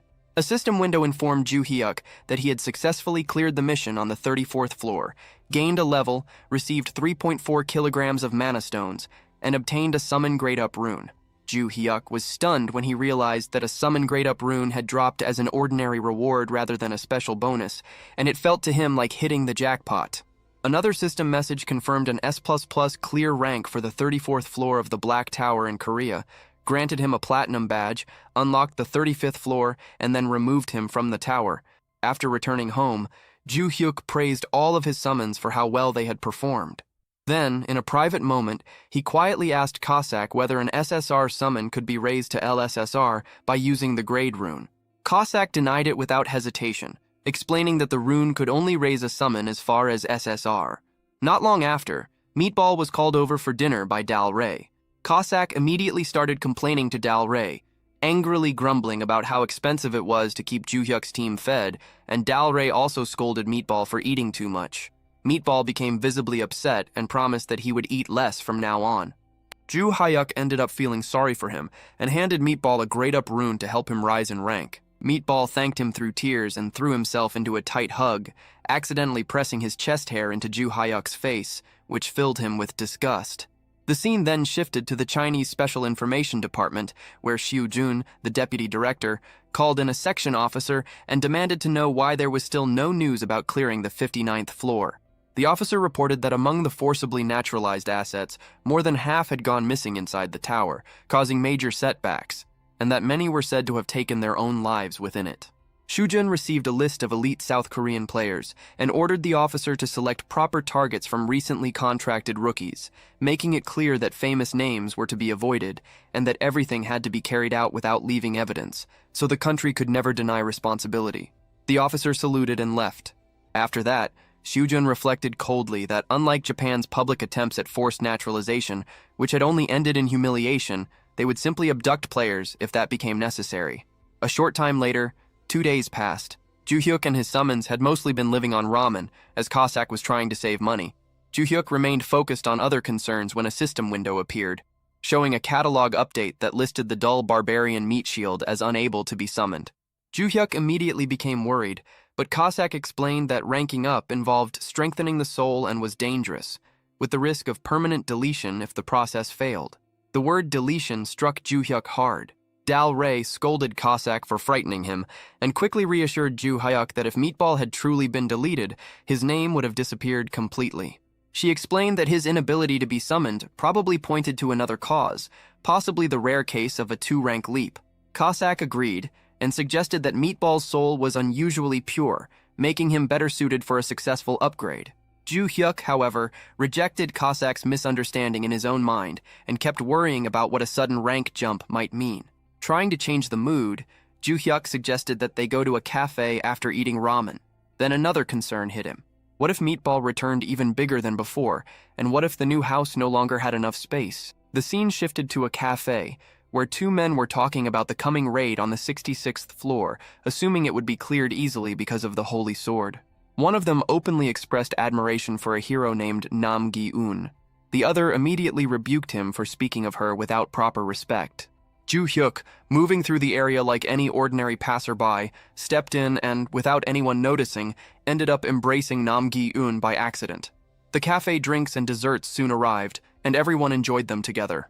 At that moment, Gwangil called Ju-hyuk to congratulate him on his record-breaking streak of consecutive S++ clears. He then brought up the penthouse that had once been used by Yuchi Alman, offering to transfer it to Ju-hyuk for free as a gesture of gratitude for renting out the Holy Sword at such a low price. Ju-hyuk was caught off guard and asked for time to think before ending the call. Cossack asked who had called, and Ju-hyuk reminded him about the house they had visited earlier. Cossack admitted that it had been magnificent, while Dal Rey agreed that a place like that suited Ju-hyuk's position. Cossack warned him not to trust free gifts, insisting that nothing in life ever came without a price, while Dal Rey encouraged him to accept it as a fair reward for everything he had already contributed. Ju-hyuk remained torn, thinking about how accepting such a gift could make it much harder to refuse future demands from the management department. In the end, he decided that he would buy the house instead. His summons praised that choice, but the moment he checked the price, Ju-hyuk discovered that it was 20 billion won, not the 2 billion he had expected. That left him frozen in place. Cossack asked what had happened, and Ju-hyuk quietly decided that they should leave. As they walked out of the cafe, the summons talked among themselves about how they might not need such a huge home after all. They brought up the trouble of cleaning it, the cost of maintaining it, the long walk to the bathroom at night, the bugs that would gather in the garden, and all the other inconveniences. In the end, they concluded that being with Ju-hyuk mattered more than living in a large place, and they praised his judgment as brilliant. Then, at that moment, 2 suspicious men entered the cafe carrying the smell of weapons, blood, scars, and gunpowder with them. Cossack immediately recognized them as the same kind of people as himself, and silently marked both of them for tracking. Ju-hyuk called for Cossack and told him they were heading home. Cossack decided internally that, for now, he would keep the situation hidden from his summoner, and the scene ended there. The scene shifted to the Awakener's management administration, where Nam Gi-un sat in silence, fully absorbed in image training inside her own mind. In her thoughts, she reviewed how the Holy Sword was vital for neutralizing the dark aura of the undead. Even so, she firmly decided that she could not depend on that weapon alone. Her mental training played out clearly, throwing endless enemies at her, including dark mummies, dark zombies, dark skeletons, dark ghouls, and even a full undead army. She had already cut down hundreds of them to reach her current level, strengthening her resolve and sharpening her senses. As the intense image training came to an end, Gi-un prepared to leave. Her superior addressed her formally, wishing her luck and telling her to stay careful. Mina also voiced her concern, supporting her with clear worry on her face. With their encouragement behind her, Gi-un moved toward the 66th floor of the Korea Black Tower. her focus unshaken as she entered the battlefield. Soon, a skeletal monster appeared in front of her, and without delay, she rushed straight into combat. Hours passed through a brutal struggle, and after 10 exhausting hours, Gayun finally came out of the tower. Her body was drained, her breathing was rough, and the fatigue was obvious. Mina hurried toward her in panic, but Gayun reassured her with a faint smile and a thumbs up, silently showing that she had succeeded. At that moment, a system notification appeared, confirming that the 66th floor of the Korea Black Tower had been cleared. The screen showed detailed information about the location in Gangwon-do, Republic of Korea, the cleared floor, the progression to the 67th floor, and the updated time limits. Hearing the news, Mina excitedly informed Gwang-il and their superior, who were overwhelmed with joy. The boss immediately ordered a press release to be sent out without delay, fully understanding the scale of the achievement.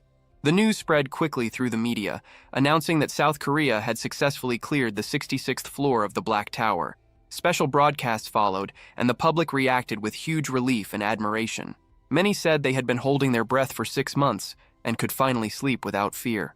Comments poured in, praising the achievement as legendary and admitting that the country might have been doomed without Nam Gayun. Others called her South Korea's new rank one, saying that real heroes were the ones who quietly held the line. The story of sacrifice and loyalty struck the public deeply. People compared her to those who had fled during the crisis, contrasting them with Gayun's unshaken dedication. Emotional reactions spread as viewers admitted they had cried while watching her enter the battle alone. Calls began demanding national support for her, celebrating her achievement along with the Holy Sword Dungeon. During her interview, Gayun humbly credited her success to the support of the citizens, rather than taking all the credit for herself. She also gave sincere thanks to the owner who had lent her the Holy Sword, showing her modest nature despite the massive praise surrounding her. Meanwhile, Jae-hyuk watched the broadcast on television while speaking with Gwang-il on the phone. He had already expected her to succeed, and he felt relieved that the 6 months they gained would give him enough time to climb higher floors at his own pace. After ending the call, he found himself restless, filled with a strong urge to move. He wanted to enter the 35th floor soon, but his progress had been delayed because of Go-bang's condition. Then, a system notification suddenly appeared, showing a catalog update for Savage Meat Shield. Jae-hyuk noticed that the restriction blocking the summon had vanished. Without hesitation, he summoned Meatball, also known as Go-bang. As the summoning finished, Jae-hyuk eagerly wondered whether the result would be SR or SSR rank. The system confirmed that Savage Meat Shield had been successfully called through designated summon. Jae-hyuk welcomed Go-bang back, but his expression quickly shifted into shock when he saw the transformation. Go-bang was no longer the same huge and bulky figure. Instead, he looked fit, muscular, and shockingly handsome, with a sharp body and clear 8-pack abs. Go-bang thanked him, saying he had been afraid he would never return, and that he was deeply grateful to be summoned again. The system displayed his updated catalog, showing that his rank had risen to SSR. He was now classified as a Savage Warrior, with detailed stats including manifestation limits, satisfaction rating, and cooldown time. Soon after, Dalry and Cossack were summoned as well. They greeted Jae-hyuk with respect, but both froze when they saw Go-bang's new appearance. Cossack, confused and uneasy, questioned whether their existence had been exposed to another person. Jae-hyuk explained that the transformed warrior was none other than Go-bang himself. Their disbelief was clear. As Cossack struggled to accept it, Jae-hyuk congratulated Go-bang on his reinforcement, noting that the sharp rise in rank had changed his body completely. To confirm his identity, Jae-hyuk asked Go-bang to recite the 3 laws of the summoned. Go-bang tried to answer, but failed to remember them properly, which reassured Jae-hyuk that despite the new appearance, it was definitely the same Go-bang. With Go-bang back, Jae-hyuk suggested entering the tower again for a farming mission. The team agreed and moved to the 34th floor of the Korea Black Tower.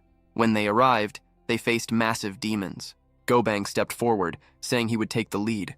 Jae-hyuk hesitated, worried about his new form, which now looked smaller compared to his former towering size. Jae-hyuk suggested that Go-bang should receive buffs from Dalry and work together with Cossack, but Go-bang refused, saying he wanted to test his evolved strength on his own. Trusting his resolve, Jae-hyuk reluctantly agreed, while telling Cossack to stay ready in case intervention became necessary. Go-bang then let out a thunderous shout, drawing every demon's attention at once. Jae-hyuk grew alarmed, thinking it would have been smarter to fight them one by one. But then Go-bang transformed again, growing even larger than before. His size now rivaled a minotaur's, reaching a massive scale that stunned everyone there. What followed was pure, overwhelming force. Gobang fought the entire group of demons alone, showing incredible toughness and destructive power. His once reckless style now looked controlled and terrifying. Jae-hyuk watched in awe, even joking that he should have brought popcorn to enjoy the show. Cossack, however, reacted with irritation, complaining that Gobang's power had been boosted far more unfairly than his own rune upgrade. Dowry scolded him sharply for that attitude, reminding him that Gobang's increased strength meant Jae-hyuk would be safer. Realizing his mistake, Cossack apologized, clearly ashamed. Jae-hyuk then stepped in, softly asking Dowry to treat Cossack with more respect. Constant harsh words were unnecessary and made things uncomfortable. Dowry accepted the correction and sincerely apologized to Cossack, even taking his hand as a sign of goodwill.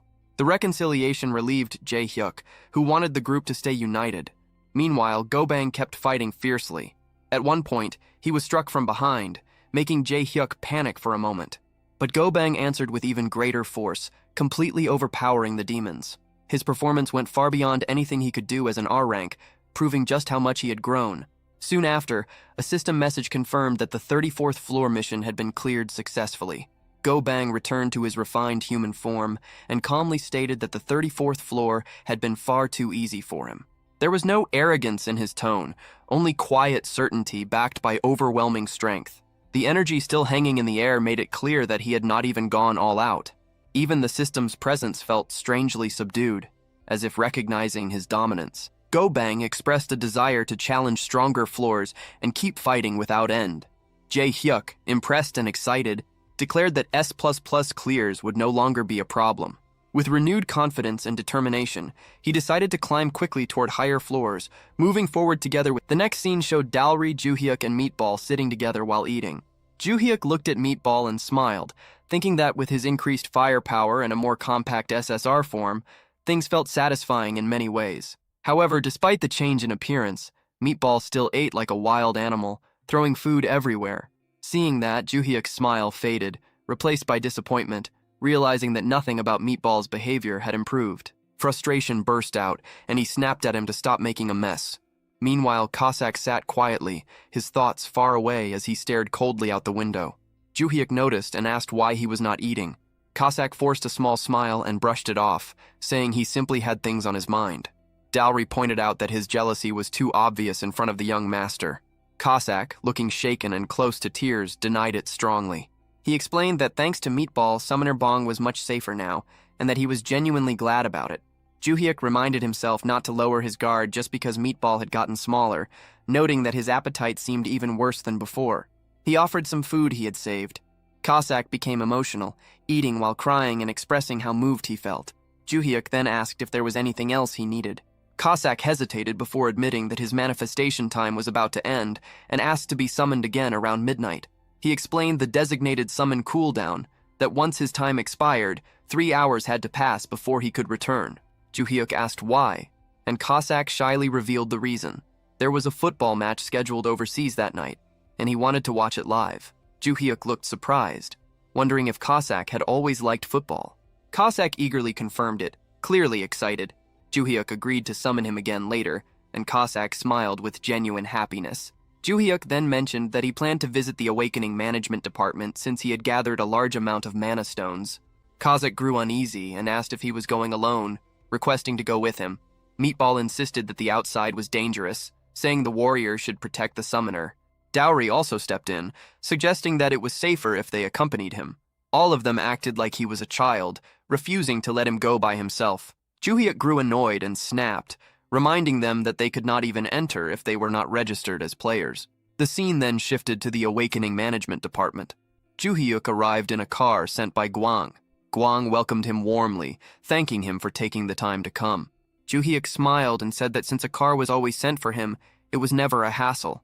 In his mind, he thought that the real difficulty had been leaving his summons behind. He casually mentioned that a normal car would have been enough, since he was not used to riding in limousines. Gwang laughed it off and told him not to feel burdened, saying that such treatment was only natural. Then he guided Jae-hyuk inside. They sat down on a sofa, and Gwang informed him that the mana stones he had brought weighed 54 kilograms, and that a total of 27 million won had already been deposited. Juhyuk expressed his thanks. Gwang congratulated him on clearing the floor and pointed out that player Nam Gi-eun had also performed remarkably well. He added that her success was largely due to Juhyuk lending her the holy sword. Then he brought up the penthouse transfer again and asked if Juhyuk had made a decision. Juhyuk hesitated, saying that receiving something like that for free felt like too much pressure, and that he would rather earn the money and buy it himself later.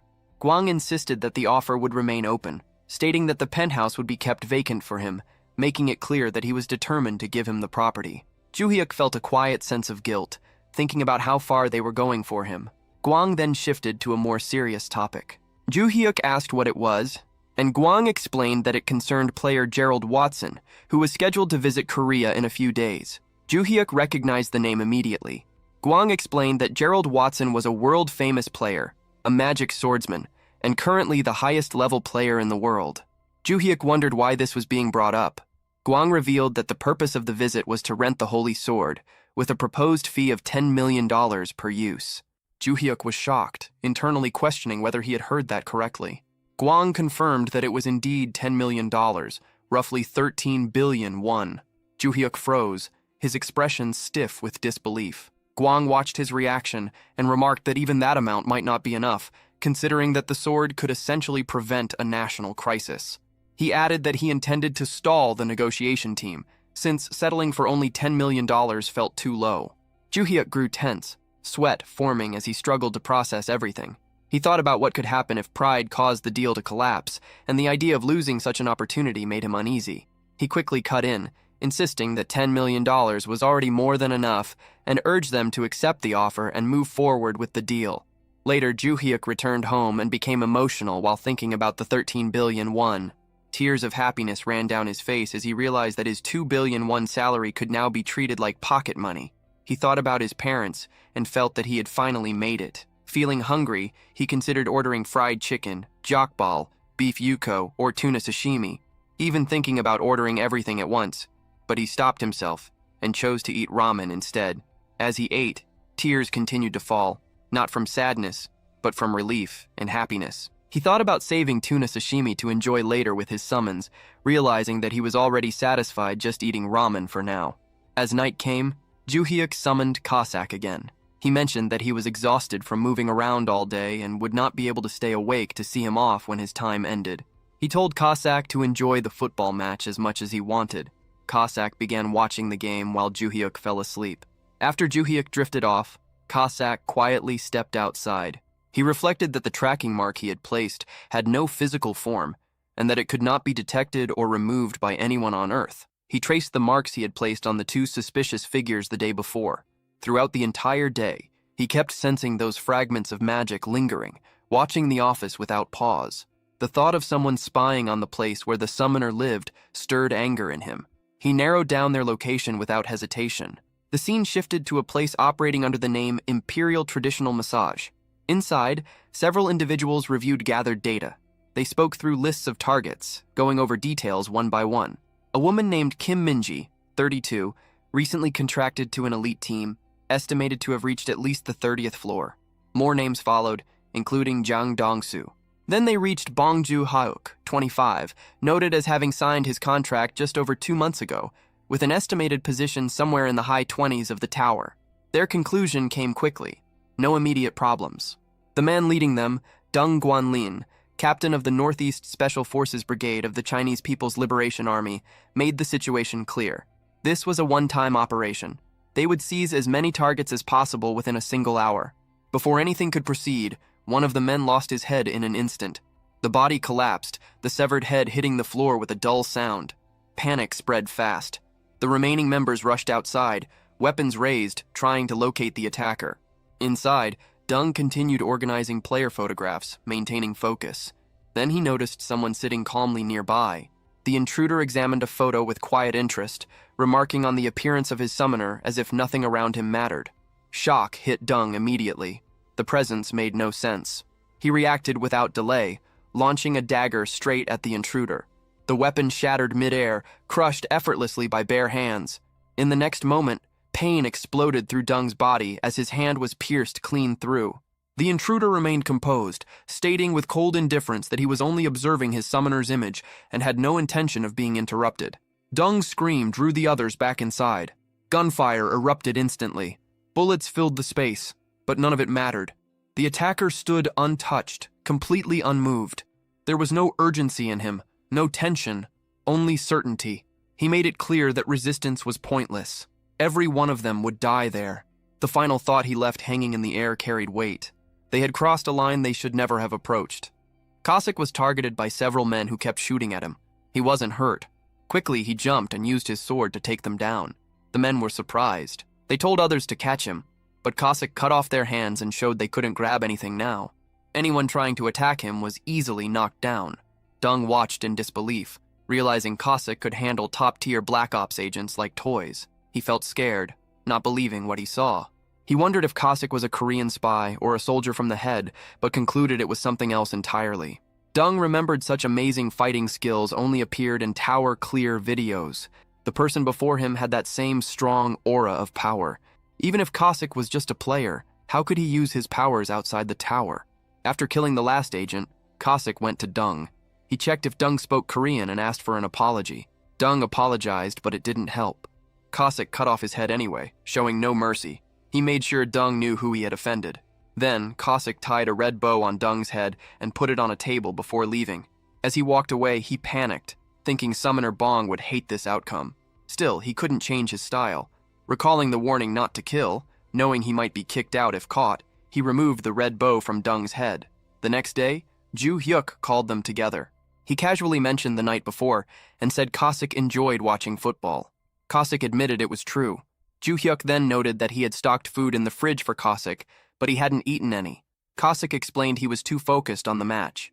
Ju Hyuk found Cossack's enjoyment amusing and suggested they let him know if Cossack wanted to watch another match. Shortly afterward, the three of them prepared for clearing the 35th floor and defeating the Minotaur King. Entering the floor, a system window appeared, informing them that they were in the Black Tower's 35th floor in Korea. The mission required them to defeat 80 Minotaurs of any type and 1 Minotaur King within 13 hours. They started with 0 Minotaurs defeated and 0 Minotaur Kings. The Minotaurs roared loudly when they saw the group, signaling the start of the battle.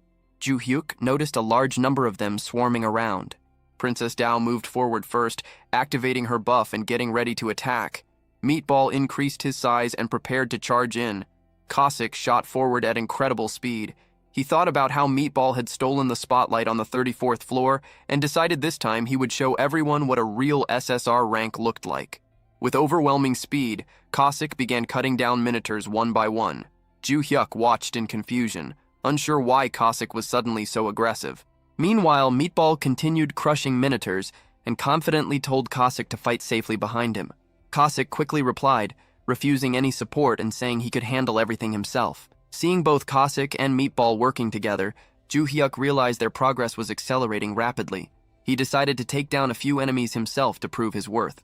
Determined, he remembered inventing Shadow Step in mid-air. With that resolve, Ju Hyuk used Shadow Step while airborne and moved toward the Minotaurs to attack. However, due to the WIPM trait, he ended up targeting only weaker Minotaurs. At that moment, the Minotaur King suddenly appeared. Ju Hyuk was shocked and terrified, realizing it had arrived much earlier than expected. Just as the battle began, the Minotaur King charged toward Ju Hyuk to attack. But before it could hit him, Meatball stepped in with a single overwhelming blow. The Minotaur King was hit so hard it flew far away, out of sight. The Minotaur King was defeated. Looking at the time, Ju Hyuk smiled, seeing 759 left. He noticed the power balance had changed a lot. Meatball's strength amazed him openly. Hearing this, Cossack felt sad and fell to the ground. He thought about how he wanted to defeat the boss himself to prove his worth. Soon, a system message said they cleared the 35th floor of Korea's Black Tower with an S++ rank. They got a platinum badge as a reward. The scene then showed where Cossack had killed Dung and his men. Police were investigating. Mina and Gwangil arrived, introducing themselves as team leader Jian Gwangil from the Awakening Management Office and supervisor Lee Mina, a police officer. She thanked them for coming quickly and led them inside. Gwangil asked about case files, and the officer confirmed targets were from the management office. Gwangil noticed something alarming. Sensitive data had been leaked. Seeing Ju Hyuk's photo in the files, he realized even Bong Ju Hyuk's info was exposed. He told Mina to call an emergency meeting for all executives right away. Mina agreed and got ready. In Ju Hyuk's room, he looked at his new reward and wondered excitedly about the 35th badge perk. Cossack suggested getting holy water from a dispenser before trying again, thinking they should pray first. Ju Hyuk thought it might be a good idea, but Princess Dalry stepped in, saying the water wasn't holy. She warned that praying with regular water could bring bad luck. Hearing this, Ju Hyuk felt annoyed and remembered internally that Dalry was called earlier with dispenser water. Seeing Ju Hyuk's face, Dalry got worried and asked if something was wrong or if there was dirt on his face. Ju Hyuk quickly said no and decided not to share his thoughts. He then focused on checking the perks. A system message told him he got a perk for 35 platinum badges. Meanwhile, Cossack thought about an upcoming random summon and hoped it would give better trade chances. Soon, another window popped up, saying Ju Hyuk's tower had received Golden Aegis of Warm Dawn and then Golden Mace of Cold Twilight. Ju Hyuk was surprised to see two items. The first, Golden Aegis of Warm Dawn, boosted concentration, made a bright flash, strengthened both physical and magic defense, and let him reflect attacks when blocking successfully. It also kept him calm in any state and couldn't be destroyed. The second, Golden Mace of Cold Twilight, increased attack speed, froze targets, extended his range, and had a chance to create an ice field on hitting them. This made enemies go to their Twilight rest end. Both items were indestructible. Ju Hyuk was very happy, thinking the abilities were amazing. Excited, he started dancing. Cossack noticed Bong smiling widely and told Dalary. Worried about Ju Hyuk getting more reckless, Cossack wondered what they should do. Dalary whispered that they needed to hold his pants to stop him. Trying anything, Cossack doubted it would work, remembering they tried before. He regretted not praying earlier. Dalary said dispenser water wouldn't help and suggested something worse might have happened. Then, Meatball reminded them that when they prayed with dispenser water, Princess Dalary appeared. Dalary was surprised by this and reacted, Meatball appeared clever enough to make jokes now, which surprised disbelief. Meatball explained that warriors don't lie and didn't know how to joke.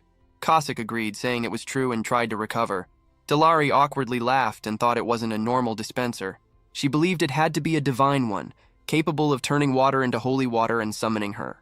Cossack quickly corrected her, stating it was just a regular dispenser, but Dalary insisted they should believe the opposite. As they talked, Meatball reminded everyone that a random summon would soon happen, with their master bringing someone new. This meant there would be 4 summons in total. Since Ju Hyuk's trade hadn't been enhanced, the 3-man system would continue for now. Both Dalary and Cossack agreed. Then, Meatball raised a serious question about what would happen if someone more useful was summoned, making one of them leave. Hearing this, Cossack started to sweat nervously as he thought about it.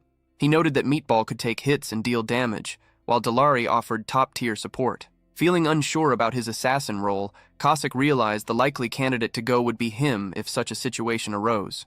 The mood in Ju Hyuk's gathering suddenly turned serious when Meatball mentioned a scary scenario. He wondered what would happen if another summon proved even more useful than theirs in the future.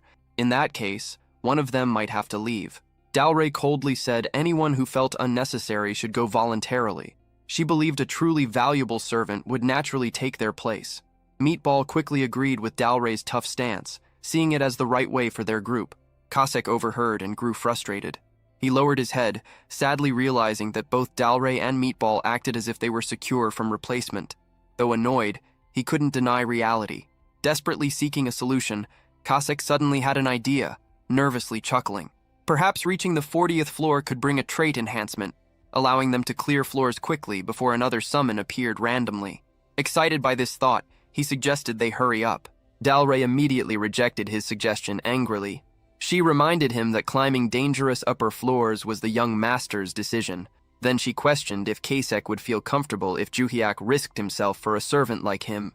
Her words instantly dampened Cossack's spirits. Looking dejected, he awkwardly admitted he hadn't meant it that way. After some hesitation, he sadly accepted reality and quietly decided to step down gracefully when the time came. Still, he admitted his time with the group had been enjoyable. Before the mood worsened, Ju Hyuk suddenly arrived and interrupted their discussion. He demanded to know who told Cossack to leave. Meatball panicked and tried to defend himself, insisting he hadn't spoken up and had only discussed a hypothetical situation. Ju Hyuk then turned toward Meatball, challenging his logic. He asked if Meatball would step down if an ideal shield knight appeared someday. Looking at Dalray, he questioned whether she would be discarded if a saintess or priest emerged. Juhiak firmly declared that if he was climbing the tower, he didn't plan on leaving anyone behind. Juhiak assured them that this team would remain intact until their climb ended. After speaking those words, Juhiak privately pondered if his statement sounded impressive. The emotional declaration left Kasek deeply moved. Tears streamed down his face as he repeatedly thanked Juhiak. Realizing how anxious Kasek was, Juhiak apologized and decided to act quickly. He declared that they would keep clearing floors non-stop until a trait enhancement allowing 4 simultaneous summons appeared. Kasek felt touched but worried about Juhiak overworking himself for him. He insisted it was okay and admitted he wouldn't forgive himself if Juhiak pushed too hard because of him. Juhiak merely smiled before suggesting another approach. He announced that, in the meantime, he would step back completely and not engage with any monsters at all. He humorously asked if this still counted as overdoing things and questioned if anyone could object now. Dalray immediately got motivated and declared she would shake her ritual bells so hard they might crack. Meatball proudly pledged to personally protect the summoner and achieve the S++ clear rank. Finally, Juhiak turned towards Kasek and asked if he was joining them. Kasek burst into tears again and passionately agreed that he was definitely in. The scene then shifted from the tower to an underground briefing room of the Awakening Management Department in Hanam-dong, Seoul. Inside the meeting room, Gwangal explained how serious the recent incident was. He clarified it wasn't just a simple murder case, but a kidnapping attempt targeting the elite team responsible for the nation's future. At first glance, the victim seemed ordinary, but NIS Director Park Il-jun revealed they were highly trained soldiers according to autopsy results. Another bald director noted that the real target had been the owner of the Holy Sword and warned about the significant loss this would cause the nation. Therefore, they needed to find out who was behind it. Fight began. Park Il-jun let out a heavy sigh and acknowledged that things were tough. With everyone involved already dead, there was almost no evidence left for investigation. At this point, Gwangal firmly said China probably did it. He explained that China abducting skilled players from all over the world had become widely known beyond mere rumors. He added that if any traces remained in Korea, they needed to thoroughly examine the entire abduction network. Although he didn't like admitting it, Gwangal admitted that the failed kidnapping attempt ended only by chance. Deep down, he was almost grateful for the mysterious killer who stopped them. The next day, Juhyuk and his summons arrived at the 36th floor of the Black Tower in Korea. Juhyuk asked everyone if they were ready to push themselves hard until they got the next perk. All 3 summons confidently said they were fully prepared. The narration noted that floors 36 to 40 housed large humanoid monsters called ogres, smaller than minotaurs but incredibly fast and dangerous. Despite this, Meatball proved much faster and stronger than the ogres, with Shaman Dalray constantly applying wide-area binding debuffs and caustic effects, becoming increasingly aggressive as an assassin. The team easily overpowered the monsters. As a result, Juhyuk achieved an S-clear rank on the 36th floor of the Black Tower. The group continued using the same strategy while aiming for trait enhancement rewards. The next day, they entered the 37th floor where lightning-fast ogres appeared. However, the team still dominated them. On the 38th floor, new ogres attacked from the air with incredible jumping power. Yet, Meatball remained faster and stronger than all of them. Then came the 39th floor, where even more dangerous ogres were present. These monsters used cunning hit-and-run tactics to buy time and avoid direct fights. Despite their tricks, Meatball still completely overwhelmed every single ogre with raw speed and power. The team joked that throwing Meatball directly at the ogres worked perfectly. Soon after, numerous system notices began appearing one after another. The system announced that Juhyuk had achieved S++ clear ranks on the 35th, 36th, 37th, 38th, and finally the 39th floor of the Black Tower. This achievement shocked everyone. Many people online discussed it intensely over 5 straight days. Some compared the mysterious S++ record holder to Nam Ji-eun, but a few still favored Nam Ji-eun. Most argued that no ordinary player could match 39 consecutive S++ clears. Others insisted that if someone was truly skilled, they had to recognize the S++ record holder without question. Many found it hard to believe anyone would compare their achievements. Some joked about excessive national pride and suggested everyone have a drink instead. Meanwhile, many worried about the player's pace. They noted he had been clearing non-stop for 4 days straight, which seemed absurd. Security around Juhyuk's office recently tightened significantly. The number of guards increased greatly. The day before the 40th floor clear, Ju-hyuk planned to visit somewhere important early morning. Leaving at 4 a.m. made him nervous due to suspicion. However, he remembered a talisman that blocked perception. After talking cautiously with a guard, Ju-hyuk felt relieved. The talisman not only hid his face but also scattered others' attention. With this, he passed the heavily guarded area without raising suspicion despite strict security. Outside, Ju-hyuk flagged down a taxi and got in. He politely asked to be taken to Gongju Traditional Market in Changnam and requested slightly faster driving. The driver was surprised by the destination's distance, but after hearing 500,000 won offered, his attitude changed instantly. Excitedly, he told Ju-hyuk to fasten his seatbelt tightly. They eventually reached Gongju Traditional Market. Upon arrival, Ju-hyuk called Kasek and apologized for dragging him out while he was in the bathroom. Kasek insisted everything was fine, talking about loyalty. The two then walked through the market together, discussing what they needed to buy. Ju-hyuk suggested starting grocery shopping cheerfully, and Kasek agreed happily. They bought various foods, fruits, and supplies throughout the market before heading off, towards Mount Yungsin. Upon arrival, Ju-hyuk called Dalray and Meatball over as well. Dalray politely said she had been waiting for him. Meatball proudly announced he would carry all the luggage himself and told everyone to give it to him. As they ventured further into the area, Dalray smiled gently and noted that although this world was different from hers, the mountains looked strikingly similar. This made her believe the place she mentioned earlier might still exist. Ju-hyuk asked everyone to follow him. Meatball then placed Ju-hyuk on his shoulders while carrying their belongings, and they continued walking together. Eventually, they found a hidden hiking spot. Realizing such a beautiful location existed off the usual trail, Ju-hyuk was amazed. Dalray instructed Meatball to move a big rock aside. He complied immediately and pushed it away. Beneath the rock, Ju-hyuk discovered an altar. Dalray then told everyone to clean the altar thoroughly, using the water they had collected earlier. As they cleaned, Dalray calmly sharpened her sword against the stone. Seeing her dressed in white mourning clothes while sharpening a blade made Ju-hyuk feel very nervous. He secretly wondered if she still held a grudge because of his constant nagging. After cleaning was done, Dalray started her ritual. She floated into the air and prayed for the heavens to bless young master Bong Ju-hyuk with great fortune. Meanwhile, Ju-hyuk repeatedly prayed fervently, hoping for a trait enhancement to appear. After completing the ritual, they entered the 40th floor immediately. A system message appeared, stating a 13-hour time limit along with clear conditions. Eliminate 80 ogres of any type and 11 twin-head ogres. Ordinary ogres posed no threat to their team. Each twin-head ogre was quickly annihilated as soon as it appeared.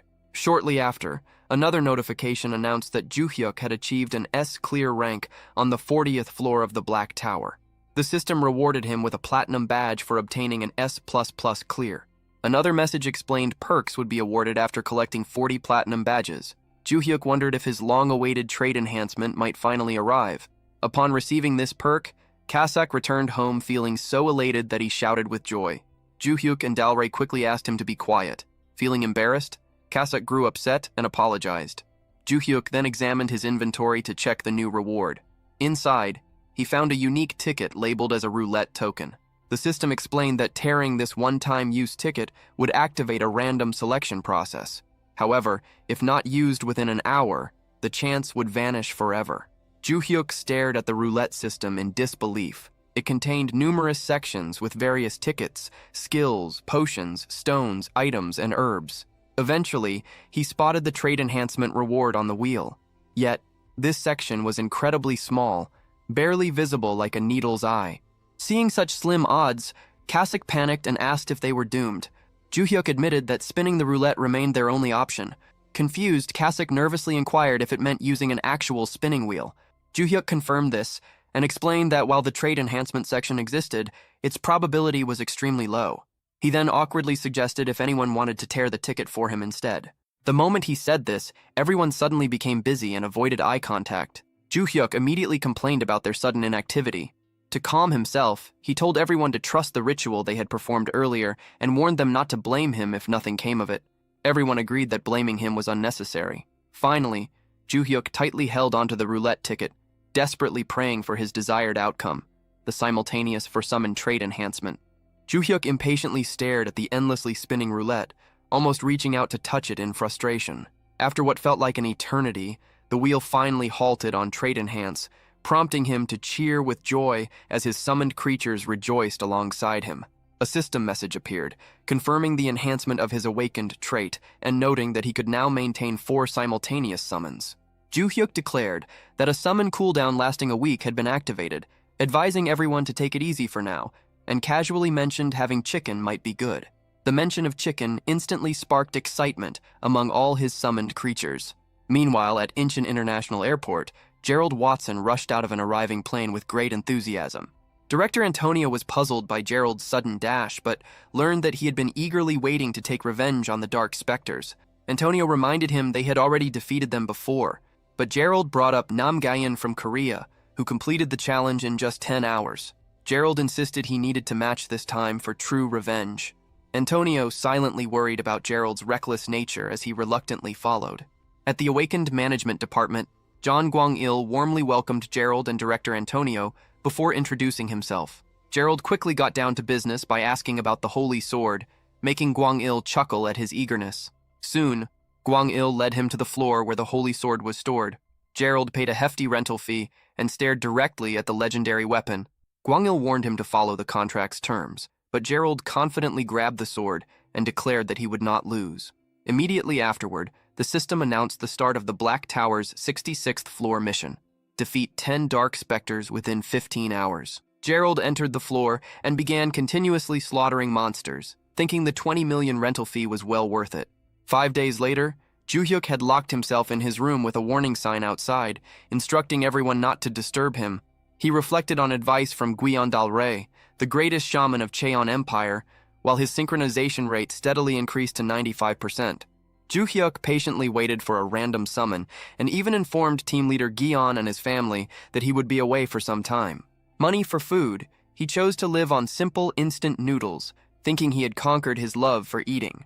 The day finally came. Ju-hyuk called in 3 of his existing summons and noticed their worried looks, wondering if they feared a new summon might replace them. To avoid tension, he started the random summoning right away. A small, plump hamster appeared from the circle. The system identified it as Razix, an R-grade worker-type beastkin.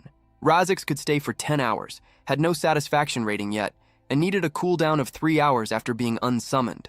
Ju-hyuk stared in disbelief. Not only was the summon just a hamster, but it was only R-grade and classified as a worker.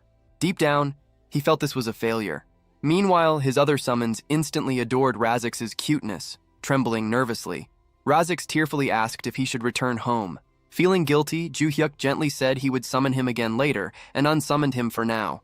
Disappointed but pragmatic, Ju-hyuk decided to make use of Razix somehow. Still, the outcome felt anticlimactic.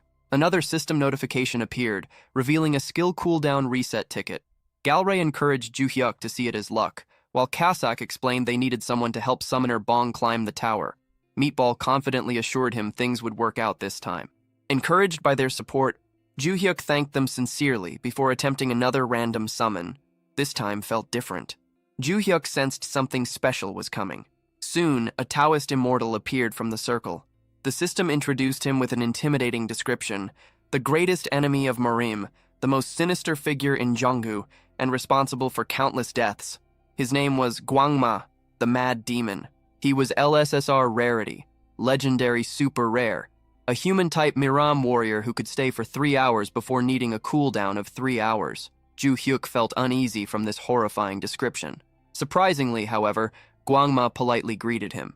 Relieved, Ju-hyuk returned the greeting, thinking at least the summon appeared polite on the surface. But Gwangma's history was soon revealed. In an age of chaos, Morim and the government had a tacit agreement not to interfere with each other. Gwangma broke this taboo by the emperor was beheaded and his head was shown in the market square. Consequently, the Morim alliance, the unconventional faction, and even the demonic cult joined forces to declare him their public enemy. After 7 days and nights of fighting, he was finally slain by the combined efforts of Morim's top leaders. Upon hearing this tale, Ju-hyuk realized Gwangma truly was terrifying. Yet, he also grasped that such a monster must have immense strength. Gwangma glanced at Ju-hyuk's existing summons, introduced them, and encouraged everyone to greet each other. However, the 3 summons stood awkwardly. Gwangma coldly dismissed them as insignificant beings not worth speaking to. He then asked how many towers had collapsed so far. Ju-hyuk replied that one tower had fallen, which seemed to ease Gwangma slightly.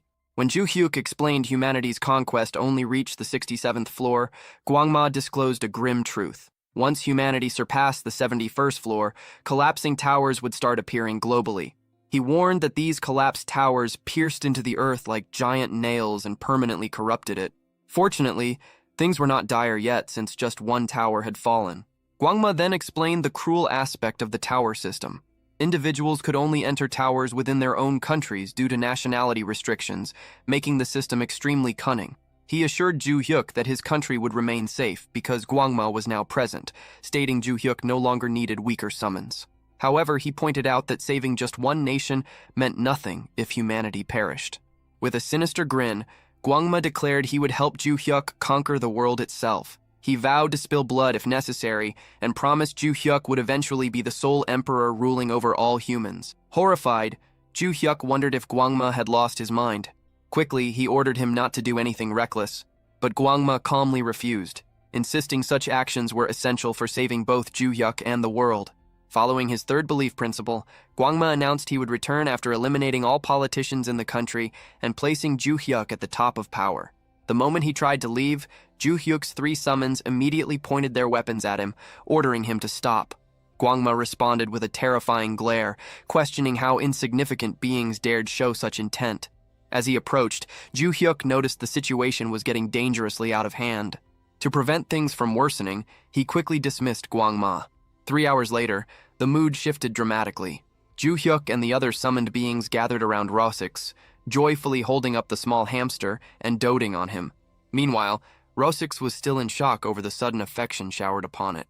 The setting then changed to Incheon International Airport, where Antonio had a discussion with Gerald after testing the Holy Sword. While admitting he found it enjoyable, Antonio also expressed some dissatisfaction because despite renting the sword twice, no discount was given on the rental fee.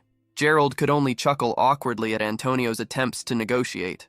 Nearby, Gwangil silently grumbled to himself, annoyed that Antonio was still trying to haggle even after using such a valuable item. As their conversation continued, Antonio suddenly focused his attention on John Gwangil. After hearing some good news about him, Antonio mentioned that Gwangil seemed to be under consideration for a promotion. Hearing this, Gwangil realized once again how much information the United States already possessed.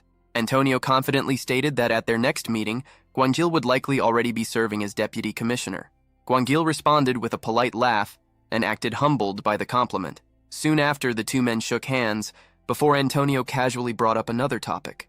He mentioned hearing that items like the Holy Sword could be obtained after achieving an S++ clear rank. Gwangil avoided giving away any useful information, simply explaining that the owner of the Holy Sword was not even an S++ rank holder. Internally, Gwangil became more cautious, realizing Antonio had been trying to gather information from him throughout their conversation. With their discussion drawing to a close, Antonio wished them a safe trip and expressed hope they would meet again soon before finally leaving the airport. After Antonio departed, Gwangil reflected on the current situation involving the United States. The U.S. team was currently raiding the 67th floor, where the undead Phantom Reaper appeared. Their raid progress had already reached 94%, and since they still had plenty of time remaining, Gwangil assumed they would continue attempting the raid several more times before eventually returning to rent the Holy Sword again. Thinking about their visit's outcome, Gwangil calculated the significant profit they had earned. The United States trip alone had brought in $20 million, equivalent to $26 billion when converted. This realization made him certain that Player Bong would be extremely pleased once he heard the news. After finishing their business at the airport, the scene smoothly transitioned. Ju-Yuxi returned home where his newly summoned companion, Razix, started handling all household tasks immediately. Razix cleaned every corner of the house, took out the trash, organized rooms, collected laundry, ran the washing machine, washed dishes, and even removed water stains without missing anything. Seeing this level of dedication, Ju-Yuxi and other summoners were genuinely impressed and happily praised him. Delray especially grew attached to Razix and hugged him excitedly like a baby. Once all chores were done, Ju-Yuxi instructed Razix to finally take some rest. While Razix quietly ate his meal, the others took the opportunity to whisper about their new companion. Ju-Yuxi admitted that despite Razix's appearance, he was surprisingly helpful. Meatball acknowledged Razix's cleaning skills, but noted that he seemed weak and probably wouldn't be useful for climbing the tower. Delray shyly commented that Razix looked cute, but still appeared uncertain about his abilities. Meanwhile, Kosik suggested keeping Razix around temporarily and replacing him once the summon cooldown reset after 30 days. At that moment, Razix suddenly appeared beside them. The entire group froze as they realized he might have overheard their conversation. To ease the awkward atmosphere, Juyuxi nervously forced a smile and quickly changed the subject by asking whether Razix had finished all the peanuts. He then suggested celebrating their new member by clearing the 41st floor together. Razix immediately agreed enthusiastically. Watching his reaction, Juyuxi secretly sighed in relief and convinced himself that Razix probably hadn't heard their conversation after all. Soon afterward, the group entered the 41st floor of the tower.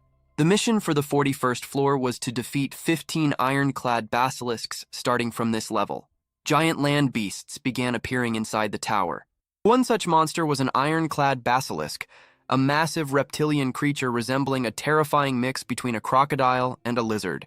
Its body length ranged from 7 to 8 meters, making it an intimidating opponent. The most frightening ability of the ironclad basilisk was its paralysis beam. As soon as a human made eye contact with the monster, their body instantly froze in place. Once struck by the beam, escaping became unfeasible. Luckily, items capable of countering paralysis existed by then. Yet Bong Ju-yuk didn't need to dodge Basilisk's gaze or prepare any countermeasures. His 3 SSR warriors would manage everything for him. During the 41st floor battle, Ju-yuk's 3 warriors easily dispatched ironclad basilisks one after another. Watching them fight, he suggested finishing the raid quickly so they could all enjoy dinner together afterward. Inspired by this idea, he decided to hunt 3 basilisks himself. However, Kasek immediately intervened and reminded him of his real task, protecting Rasek's safety. Compared to the giant monsters on that floor, Rasek's appeared tiny. A single bite would kill him instantly. Hearing this, Ju-yuk silently acknowledged his genuine concern for Rasek's well-being. The memory from Rasek's first summoning still lingered in his mind vividly.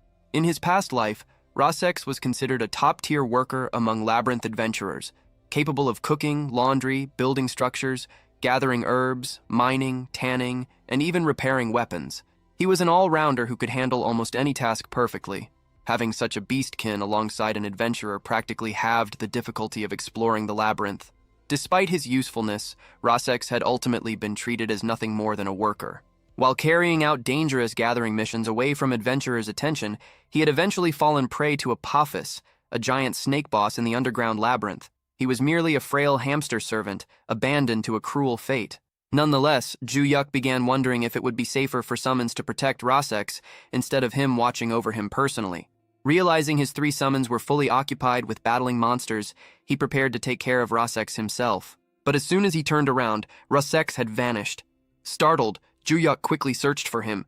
To his surprise, Rasek was sprinting across the battlefield at incredible speed despite his small legs. Even Ju-yuk became stunned watching him run so swiftly. Shortly after, the 41st floor mission concluded successfully. Finishing their mission, they all went back home together. Upon arrival, Rasek suddenly began crying. Ju-yuk and the other 3 summoned beings immediately grew worried and asked what had happened. Through tears, Rasek explained that the mission ended too quickly, so he couldn't gather much. He managed to collect some herbs, basilisk leather, and a few mana stones. Hearing this, Ju-yuk was completely stunned by what Rasek said. That meant all those items were actually gathered from within the tower. For Ju-yuk, that should have been impossible if gathering materials inside had always been possible. There would never have been such a severe shortage of resources in the first place. During early Black Tower days, many people tried bringing tower materials out. They stored cave pebbles, wasteland branches, and plains herbs in their inventories, or carried them physically, but every attempt failed. The only things normally taken from the tower were monster drops after hunting. Rasek casually kept those inside his backpack as if it was routine. Dal Rey playfully tugged at Rasek's cheeks while admiring his haul, finding him adorable. Rasek humbly apologized, saying he could gather so much because this was his first time collecting items for Ju-yuk. Wang was amazed by the speed of their hunt, and Dal Rey continued the conversation by wondering if a slower hunt would allow Rasek to bring back even more. Rasek confidently said he could collect 10 times as many under those conditions. Hearing that, Ju-hyuk became excited at the thought of receiving 10 times more precious items. He imagined his balance skyrocketing endlessly and immediately asked if Rasek wanted to enter the tower again. Rasek calmly explained that entering was limited to once a day. Ju-hyuk then proudly said he could do it twice. Rasek smiled brightly. The summoner was extremely impressive and genuinely awesome as they prepared to relocate again. Ju-hyuk joyfully recalled the amazing reward he earned from successfully summoning the Mad Demon and completing his first LSSR challenge. The prize had been incredibly delightful. Shortly afterward, the 5-person group re-entered the 41st tower. While advancing, Ju-hyuk couldn't help but think about how close he came to losing someone so valuable just because Rasek's combat strength seemed weak. At that instant, a clear realization dawned on him.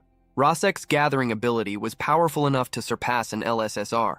Ju-hyuk felt like he must have been crazy to ever undervalue him, his mind brimming with excitement and the desire for profit. Ju-hyuk eagerly pressed forward. The meatball palanquin moved once more, carrying what he jokingly thought of as actual money before quickly correcting himself, treating Rasek instead as an honored escort lord. As the group stepped onto the 41st floor of the Black Tower in Korea, Ju-hyuk reminded everyone that this was a repeat expedition. He told them to move as slowly as possible so Razex's could work without pressure.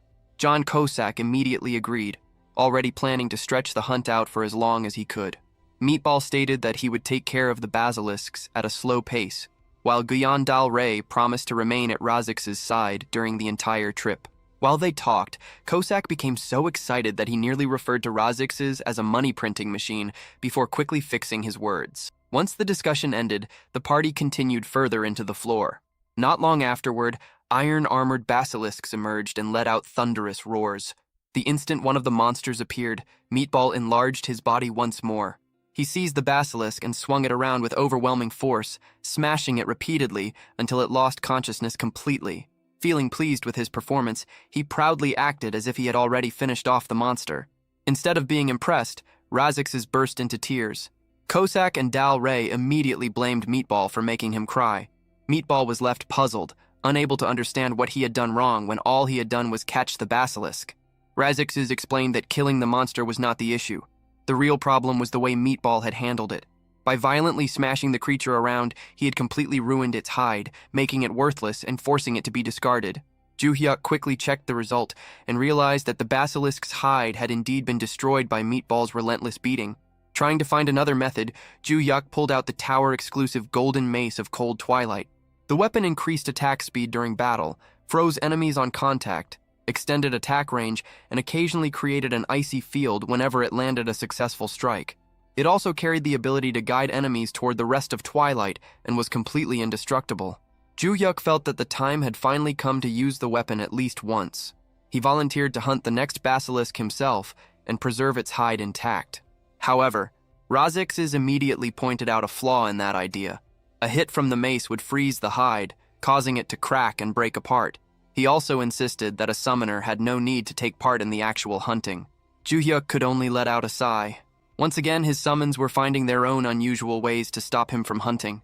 Now, even Razex's had joined their ranks. In the end, the group came up with a special hunting method. First, Dal Rey cast confusion on the basilisk. Next, Meatball shattered its legs to prevent it from moving. Finally, John Kosak delivered the finishing strike. The result was a perfectly preserved basilisk. Watching the outcome, Ju-hyuk wondered how someone as small as Razex's could possibly skin a creature of that size. The answer revealed itself immediately. Razex's immediately got to work, cutting apart the basilisk with astonishing speed and accuracy. The sight left Ju-hyuk stunned. On the surface, Razex's looked small and harmless, yet the way he handled the creature was unexpectedly ruthless. Ju-hyuk had no idea what kind of skill he was using, but there was no denying how effective it was. Before long, they successfully obtained a complete basilisk hide. Everyone celebrated Razex's achievement. The work continued without problems. Soon they collected a second hide, then a third, and eventually a 7th fully preserved hide.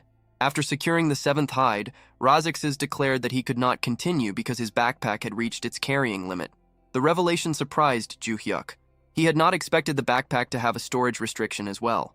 Then again, a complete basilisk hide was massive. Monster leather was an extremely rare and valuable material. It was mainly used to create armor designed specifically for players. Even the combat boots Ju-hyuk was wearing had been crafted from basilisk leather. Although some products made from monster leather were sold to ordinary people, the supply was so limited that merchants could set almost any price they wanted. Famous figures and wealthy individuals constantly searched for products made from monster leather. However, the amount released onto the market was so small that having money alone was often not enough to obtain it. As Ju-hyuk thought about this, another idea suddenly came to mind. If he gave Razix's a summoned Great Up rune, he might create the greatest worker the world had ever seen. Once the hunt was finished, the group returned home. Ju-hyuk praised everyone for their efforts and asked them to clear out the living room so he could organize everything they had brought back. The loot included 7 complete basilisk hides, 1 basilisk hide scrap, 50 kilograms of mana stones worth 25 million won, and a large collection of medicinal herbs. Razix's explained that rewards from the tower normally appeared as dried herbs. This time, however, the herbs had been gathered while still fresh. Looking at the pile of loot, Ju-hyuk could only stare in amazement. Compared to previous expeditions, the amount did not seem 10 times greater. It looked closer to 100 times more. Without wasting time, he transferred everything into his inventory. The inventory now held 6 basilisk hide scraps and 6 complete basilisk hides. Those items alone occupied nearly half of the available storage space. Soon, however, Ju-hyuk realized that the inventory was not the biggest issue. The real problem was the house itself. Items had piled up everywhere, leaving the entire place packed to the brim. At the same time, Dal Rey scolded Meatball for constantly creating messes and adding more work for Razix's. Meanwhile, Razix's quietly continued taking care of every chore without complaint. As he looked around the crowded house, Ju-hyuk finally accepted the truth. The place had become far too packed with items. There was no longer any reason to delay moving into a larger home. The problem was the cost. Any property with a decent amount of space was priced between 5 and 10 billion won. To make matters worse, even 10 billion won no longer seemed like a large amount of money. The reason was simple. Ever since team leader Ji-yoon had shown him that penthouse, his standards had changed completely. The image of the luxurious residence refused to leave his mind. The thought of living somewhere like that was incredibly tempting. At that moment, Ju-hyuk remembered the Holy Sword rental. He decided to check the results immediately. A response arrived almost instantly. The report showed that the United States had rented the sword twice. Ju-hyuk quickly did the math. $20 million converted to roughly 26 billion won. The number left him speechless. With that amount of money, buying the penthouse was finally within reach. His mood improved at once. Filled with excitement, he mentally praised America as the strongest nation, the land of heroes, and the country that had rescued him from his financial worries. He also felt deeply thankful toward Gerald. Without wasting a second, Ju-hyuk gathered everyone together. He proudly announced that they would be moving into the Paradise on Earth penthouse. Dal Rey immediately recognized it as the palace-like residence they had viewed before. Meatball became emotional at the thought of living in such an enormous home. Kosak, however, reminded everyone that Ju-hyuk had previously refused to move into a large house because maintaining it would require too much effort. At that moment, their eyes naturally drifted toward Razix's, who was quietly cleaning the house once again. The sight instantly removed every concern. With Razix's around, cleaning and managing the household would never become an issue. Later, after returning home, Ju-hyuk asked Razix's whether there was anything he wanted to eat. Razix's requested nothing more than a carrot. As Razix's happily enjoyed the carrot, Ju-hyuk thought back on everything that had happened that day. The entire day had been filled with unexpected twists. What he had first considered a complete disaster had turned into a massive windfall. At the same time, what had seemed like an incredible reward had ended in disappointment. Even the whole conquest situation felt ridiculous when he thought about it. By now, Ju-hyuk no longer cared about obtaining an LSSR. In his eyes, the true treasure was already sitting right in front of him. The next day, Ju-hyuk went to visit his parents. As soon as he arrived, his father eagerly showed off photographs from a recent fishing trip to Incheon. The pictures displayed a huge fish that his father had personally caught. Ju-hyuk was impressed by the size of the fish. His father proudly explained that it was the biggest catch he had ever made and one of the greatest fishing successes of his life. After looking at the fish, Ju-hyuk came to a simple conclusion. If his father could catch something that large, then his hip joints must have recovered completely. His father laughed and confidently claimed that he was now the most energetic and active person among all of his friends. While listening to him, Ju-hyuk suddenly remembered the luck talismans and health talismans he had given to his parents earlier. A thought immediately crossed his mind. Maybe the talismans were responsible for these changes. At that moment, he noticed an air purifier standing inside the house. The sight caught him off guard.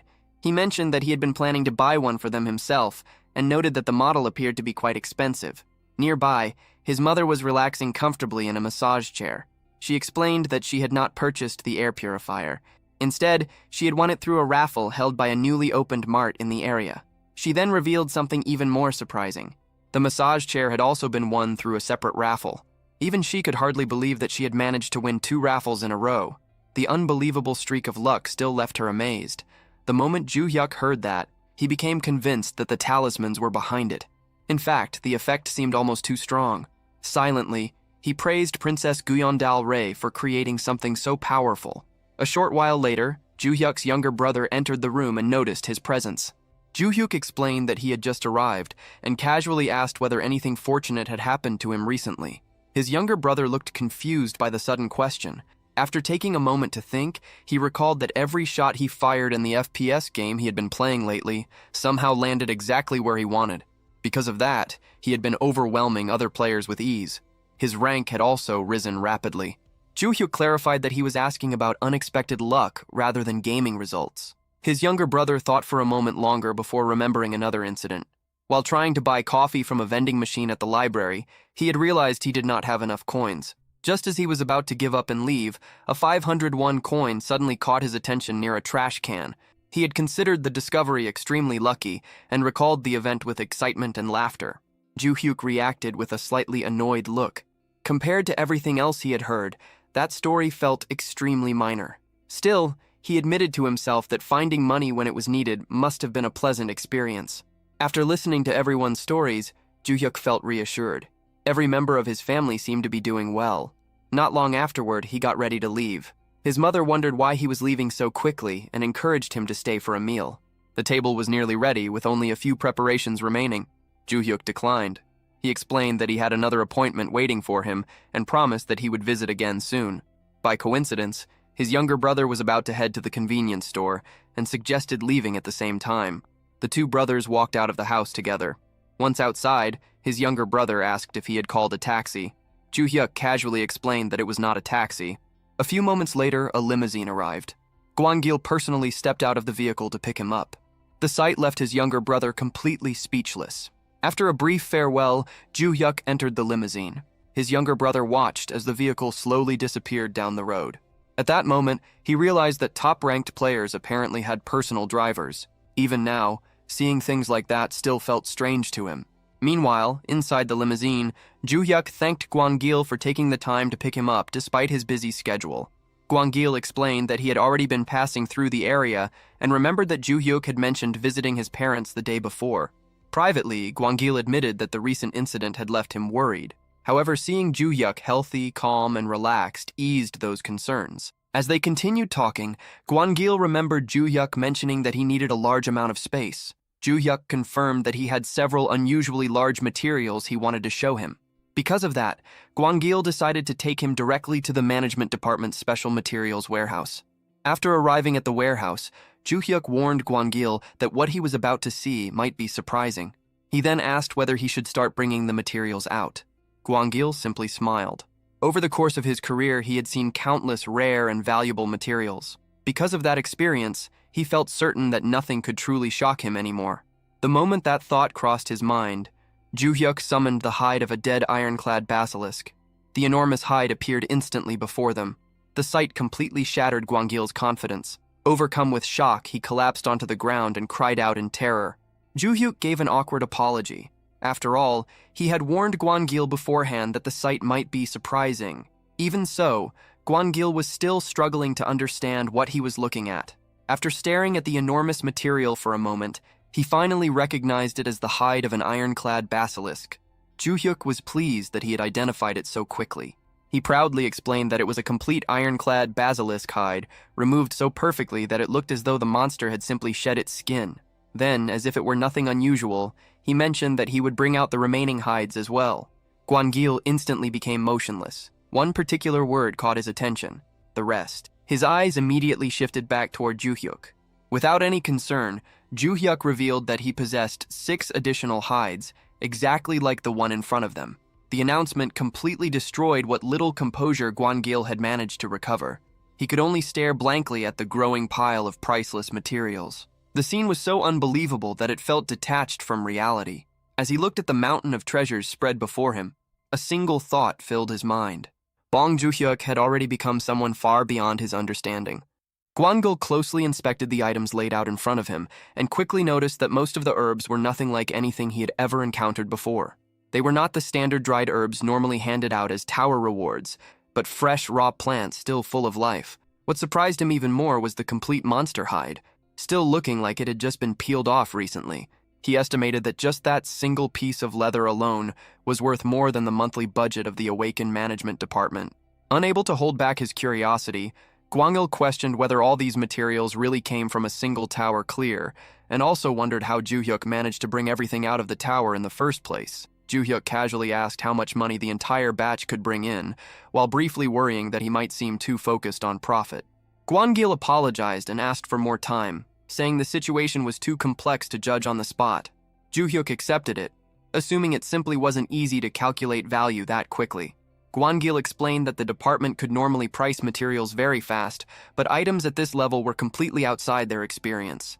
As he continued examining the hide, he realized the quality was far beyond anything they usually bought. Still unable to fully believe it, Gwangil once again asked if everything truly came from just one clear. Joo-hyuk confirmed it in a calm, simple way. Thinking it might be a one-time lucky result, Gwangil tried to double-check, but Joo-hyuk immediately added that he could bring out even more than this. He even stated that a stable and continuous supply would be possible if necessary. That statement completely stunned Gwangil. Still, he quickly reminded himself that Joo-hyuk was an S++ rank record holder, meaning he likely had abilities beyond normal understanding. He chose not to dig deeper, and instead focused on closing the deal before Joo-hyuk changed his mind or disappeared. Gwangil offered to buy all the herbs at twice the usual market price, explaining they were extremely valuable for research. He also suggested putting the basilisk hides directly into the civilian market. Joo-hyuk liked the idea of selling them publicly and agreed without hesitation. He then asked if the management department could also take care of the civilian sales process. Gwangil confidently replied that they would handle everything. Feeling appreciative, Joo-hyuk offered one full hide as a commission fee for their service. Gwangil immediately refused, saying they were not providing help in order to receive payment like that. Joo-hyuk then shifted the conversation and asked for assistance in brokering the penthouse they had previously discussed. Gwangil showed surprise at Joo-hyuk's final decision and immediately stated that ownership would be transferred to player Bong on the same day. Joo-hyuk cut him off and made it clear that he would pay for it himself. Gwangil replied that the department could even remove all commission fees, no matter the total cost. Inside, Joo-hyuk rejected that offer since he didn't want to collect favors that might become a burden later. He kept his stance firm, insisting that every cost should stay clean and properly tracked. Since he had already earned a large profit from the Holy Sword rental income, he asked that the penthouse payment simply be deducted from those funds. After that matter ended, the scene shifted to Joo-hyuk's room, where Kosak had gathered everyone for an official briefing about basilisk hunts on the next floors. Kosak introduced himself with energy as the one leading the briefing presentation. He described himself as Summoner Bong's first summon, his right hand, trusted ally, and the artist of the red ribbon, known as John Kosak. After the introductions and applause, he started explaining the planned missions from the 42nd to the 45th floor. He first covered the ironclad basilisk that had been hunted on the 41st floor, then moved on to the long-tailed basilisk on the 42nd floor. He explained that the creature itself was not especially unique, except for its deadly tail blade. At that moment, Razix raised a hand to ask something. Kosak reacted positively, praising the initiative and giving him permission to speak. Razix asked if they intended to skin the long-tailed basilisk. Kosak confirmed it would be done, but stated that skinning would be skipped during the first clear, with materials collected only on the second run. He stressed that the top priority on the first clear was securing an S++ record. Razix then mentioned the Ironjaw basilisk on the 43rd floor and the Thornscale basilisk on the 44th floor. Kosak replied that the Ironjaw basilisk would be skinned, but the Thornscale one would be ignored since its sharp thorns made extraction difficult and also damaged the hide. After checking if there were more questions, he moved on to the most critical target, the Rainbow Basilisk. He revealed that this monster was the boss of the 45th floor, and the main reason they intended to stay and repeat runs there for a while. Dalray questioned why they needed to remain on the 45th floor instead of climbing higher for better efficiency. Kosak immediately stopped her and reminded her to request permission before speaking. Clearly annoyed, Dalray complained about having to ask every time she wanted to talk. Kosak responded calmly, reminding her that Summoner Bong had given him full authority over the briefing. Even as a princess, she could not ignore that reality. Accepting the situation, Dalray formally asked for permission to speak. Kosak gave official approval.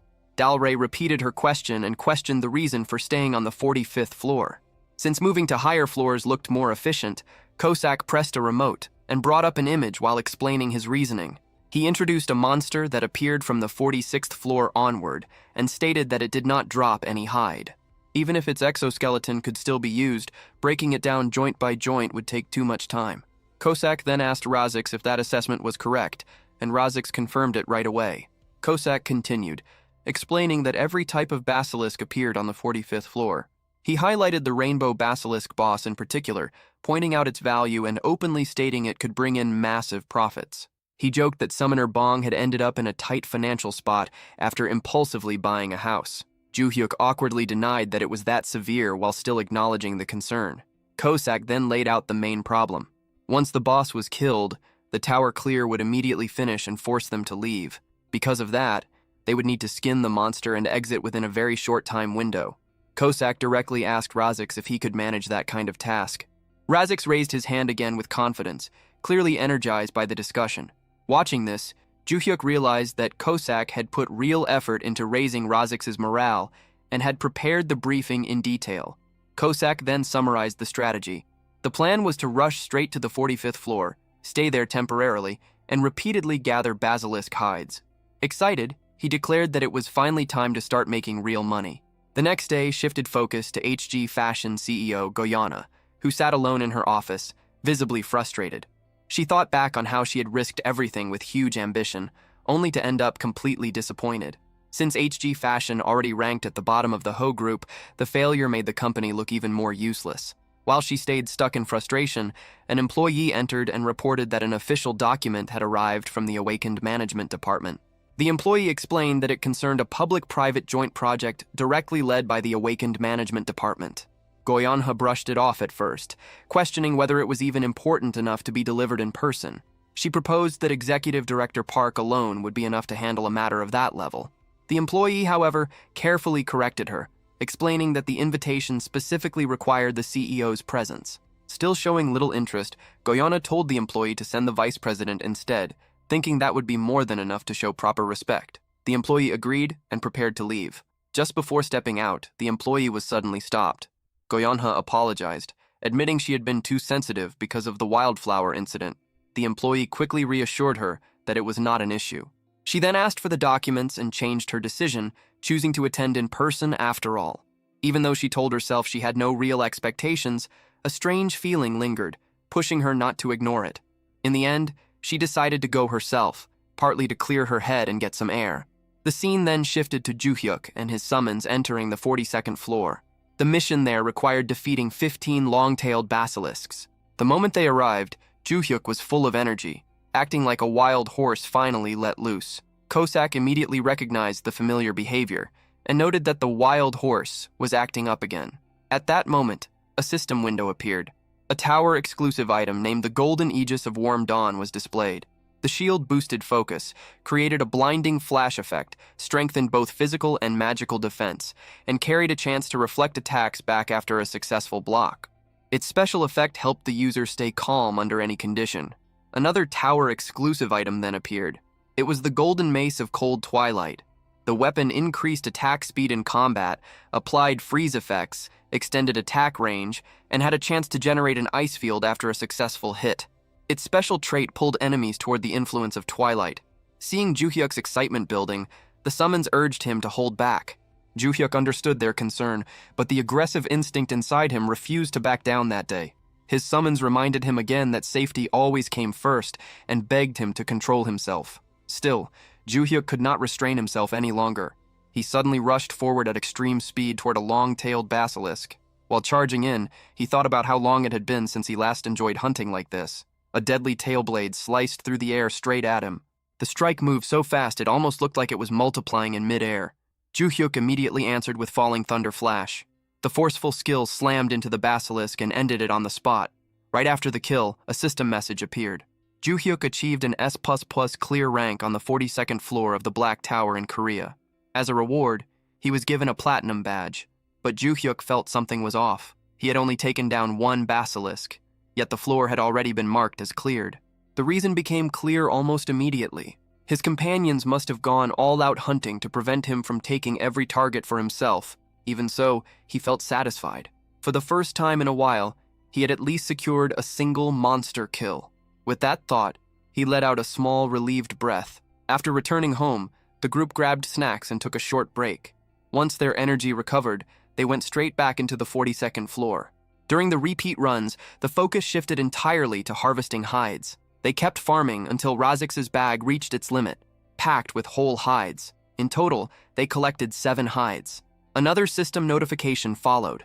The long-tailed basilisk count reached 15 out of 15. The 42nd floor mission was completed. The reward came as 4.2 kilograms of mana stones. The next day, the group moved on to the Iron Jaw Basilisk on the 43rd floor. The day after that, they fought the Thornscale Basilisk on the 44th floor. However, the Thornscale hides were not useful for their current plan. Because of that, they shifted their repeat farming back to the earlier floors instead. Eventually, another day passed, and they arrived at the long-awaited 45th floor. The floor was titled War with the Basilisks. The mission required defeating 60 basilisks of any type and 1 rainbow basilisk.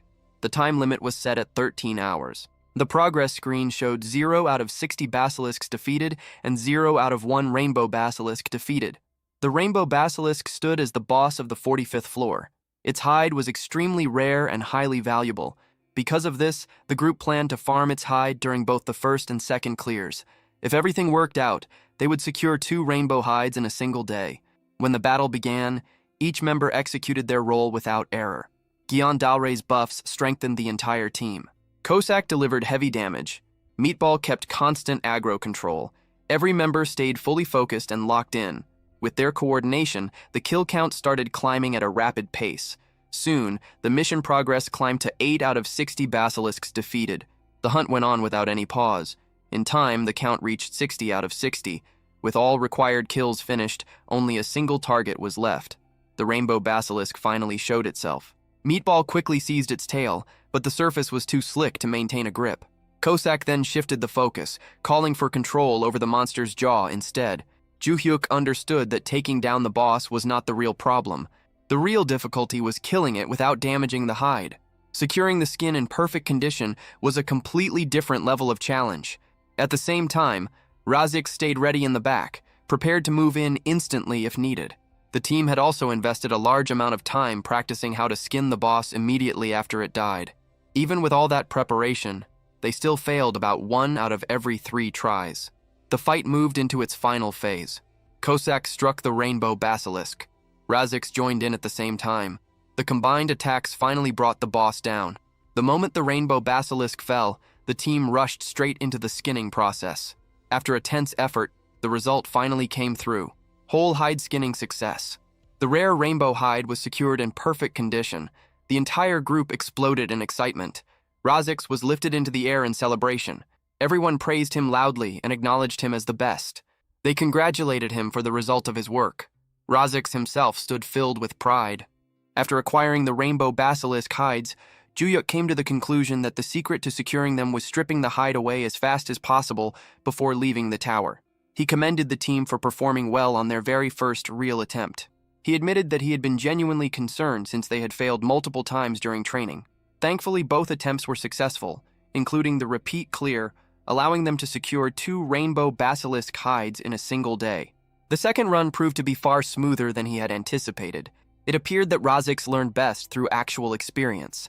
The summons had even created their own chant to motivate themselves, which brought laughter to the group. Juhyuk felt that their coordination was gradually becoming stronger. He was certain the process would only become smoother as they continued repeating it. With the hunting finished, the time had finally come to inspect the perk rewards. When he opened the reward window, he discovered that he had gathered 45 platinum badges. A feeling of anxiety instantly settled over him. He could not shake the worry that some bizarre reward might appear. Dalre noticed the change in his expression and questioned him about it. Juhyuk explained that he was about to check the perks, but he felt uneasy about what kind of strange reward might be waiting for him. At that moment, his summons began encouraging him from all sides. Their support affected him so deeply that tears nearly formed in his eyes. Meanwhile, John Kosak, who proudly called himself Juyuk's right-hand man, remained as energetic as ever. Juyuk could only think that the man was beyond saving. Even so, after receiving what felt like a morale boost from his summons, he finally gathered the courage to claim the reward. A system notification appeared. A perk reward had been granted for collecting 45 platinum badges. Juyuk's first thought was that it might be another random box or roulette-type reward. If that were the case, he wished the system would simply hand over the result directly. A second notification soon followed. A perk known as the One Multinational Tower Access Ticket had been placed into his inventory. The item granted access to any tower regardless of nationality. However, it could not be used to enter floors that exceeded the user's level. After seeing Juyuk's reaction, Kosak wondered whether a valuable reward had appeared. He speculated that it might be some kind of trade enhancement. Juyuk revealed that it was nothing like that. Instead, yet another unusual item had appeared. He complained that the reward could have at least been a summon grade-up rune for his summons. He then declared that when the group eventually reached the reward for the 50th floor, they would absolutely perform a shamanic ritual before claiming it. Dalray immediately vowed to prepare the ritual with everything she had. Juyuk quickly rejected the suggestion and proposed holding a feast instead. Kosak volunteered to head out and purchase takeout for everyone. Juyuk decided that ordering delivery would be far more convenient. Kosak immediately supported the idea without hesitation. Not long afterward, everyone selected their favorite meals and enjoyed a modest celebration together at home. Once the gathering came to an end, the focus moved to the awakened management department. Go Yeonha, the CEO of HG Fashion, arrived at the meeting room, where the attendees welcomed her respectfully. She looked around and questioned whether CEO Jong had not arrived. One of the employees informed her that CEO Jong was currently in New York attending a fashion show. A short time later, another participant introduced himself as Yang Se-jun, an executive director from Daeyoon Corporation. Yeonha greeted him courteously. At that moment, she realized that she was the only person in the room who actually held the position of CEO. The thought amused her, and she jokingly concluded that she must have the most spare time among everyone present. For a brief moment, she even considered coming up with an excuse to leave. Before she could act on that thought, John Gwang-il entered the room and introduced himself. His appearance immediately drew her attention. John Gwang-il was the deputy commissioner and the real authority behind the awakened management department.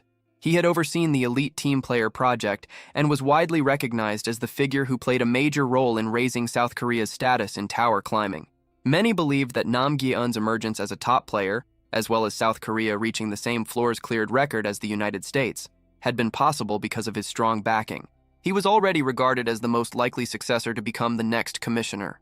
The fact that someone of his standing had personally attended the meeting convinced Yeonha that choosing to come had been the correct decision. Gwang-il began the meeting with an apology. He addressed the representatives from Ilsong Apparel and Daeyoon Corporation, explaining that they would need to arrange another meeting at a later date.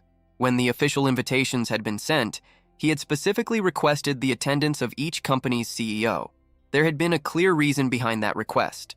The representatives quickly responded by offering to contact their CEOs immediately. However, Gwang-il explained that the matter involved internal policy. After apologizing once more, he stated that the discussion would continue only with CEO Go Yeonha. Once the room had been cleared, the meeting proceeded.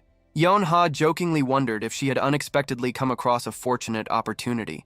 Gwang-il remarked that she had at least taken a step closer to one. Recognizing the chance before her, Yeonha presented an item she had prepared in advance. She hoped it would help her secure that opportunity. The item was an armor design developed by HG.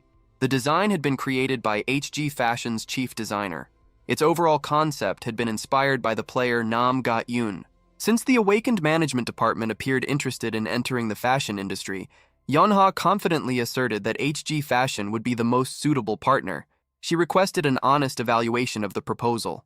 Gwang-il found the presentation somewhat unexpected, but he also recognized how proactive Go Yeonha was. Instead of discussing the matter there, he suggested moving elsewhere because he wanted to show her something first. He then guided Yeonha toward a warehouse. Since the inside of the building was cold, he handed her a jacket before they entered. After stepping inside, he switched off the lights and revealed the basilisk hides stored within. The sight stunned Yeonha immediately. Gwang-il explained that the collection included fresh hides taken from ironclad basilisks, iron-jaw basilisks, long-tail basilisks, and several other species. A total of 36 hides had been obtained and placed in storage. 34 of those hides were displayed directly before her. Even though she lacked extensive knowledge about the tower, the sight left her unable to speak. She knew exactly what creatures such as wyverns and basilisks represented. Their hides were considered some of the finest leather materials available anywhere in the world. The issue was that such materials could only be acquired from inside the tower. Within the fashion industry, they were regarded as dream materials, items that remained out of reach no matter how much people desired them. Gwang-il explained that the government's plan was to distribute these hides to private businesses.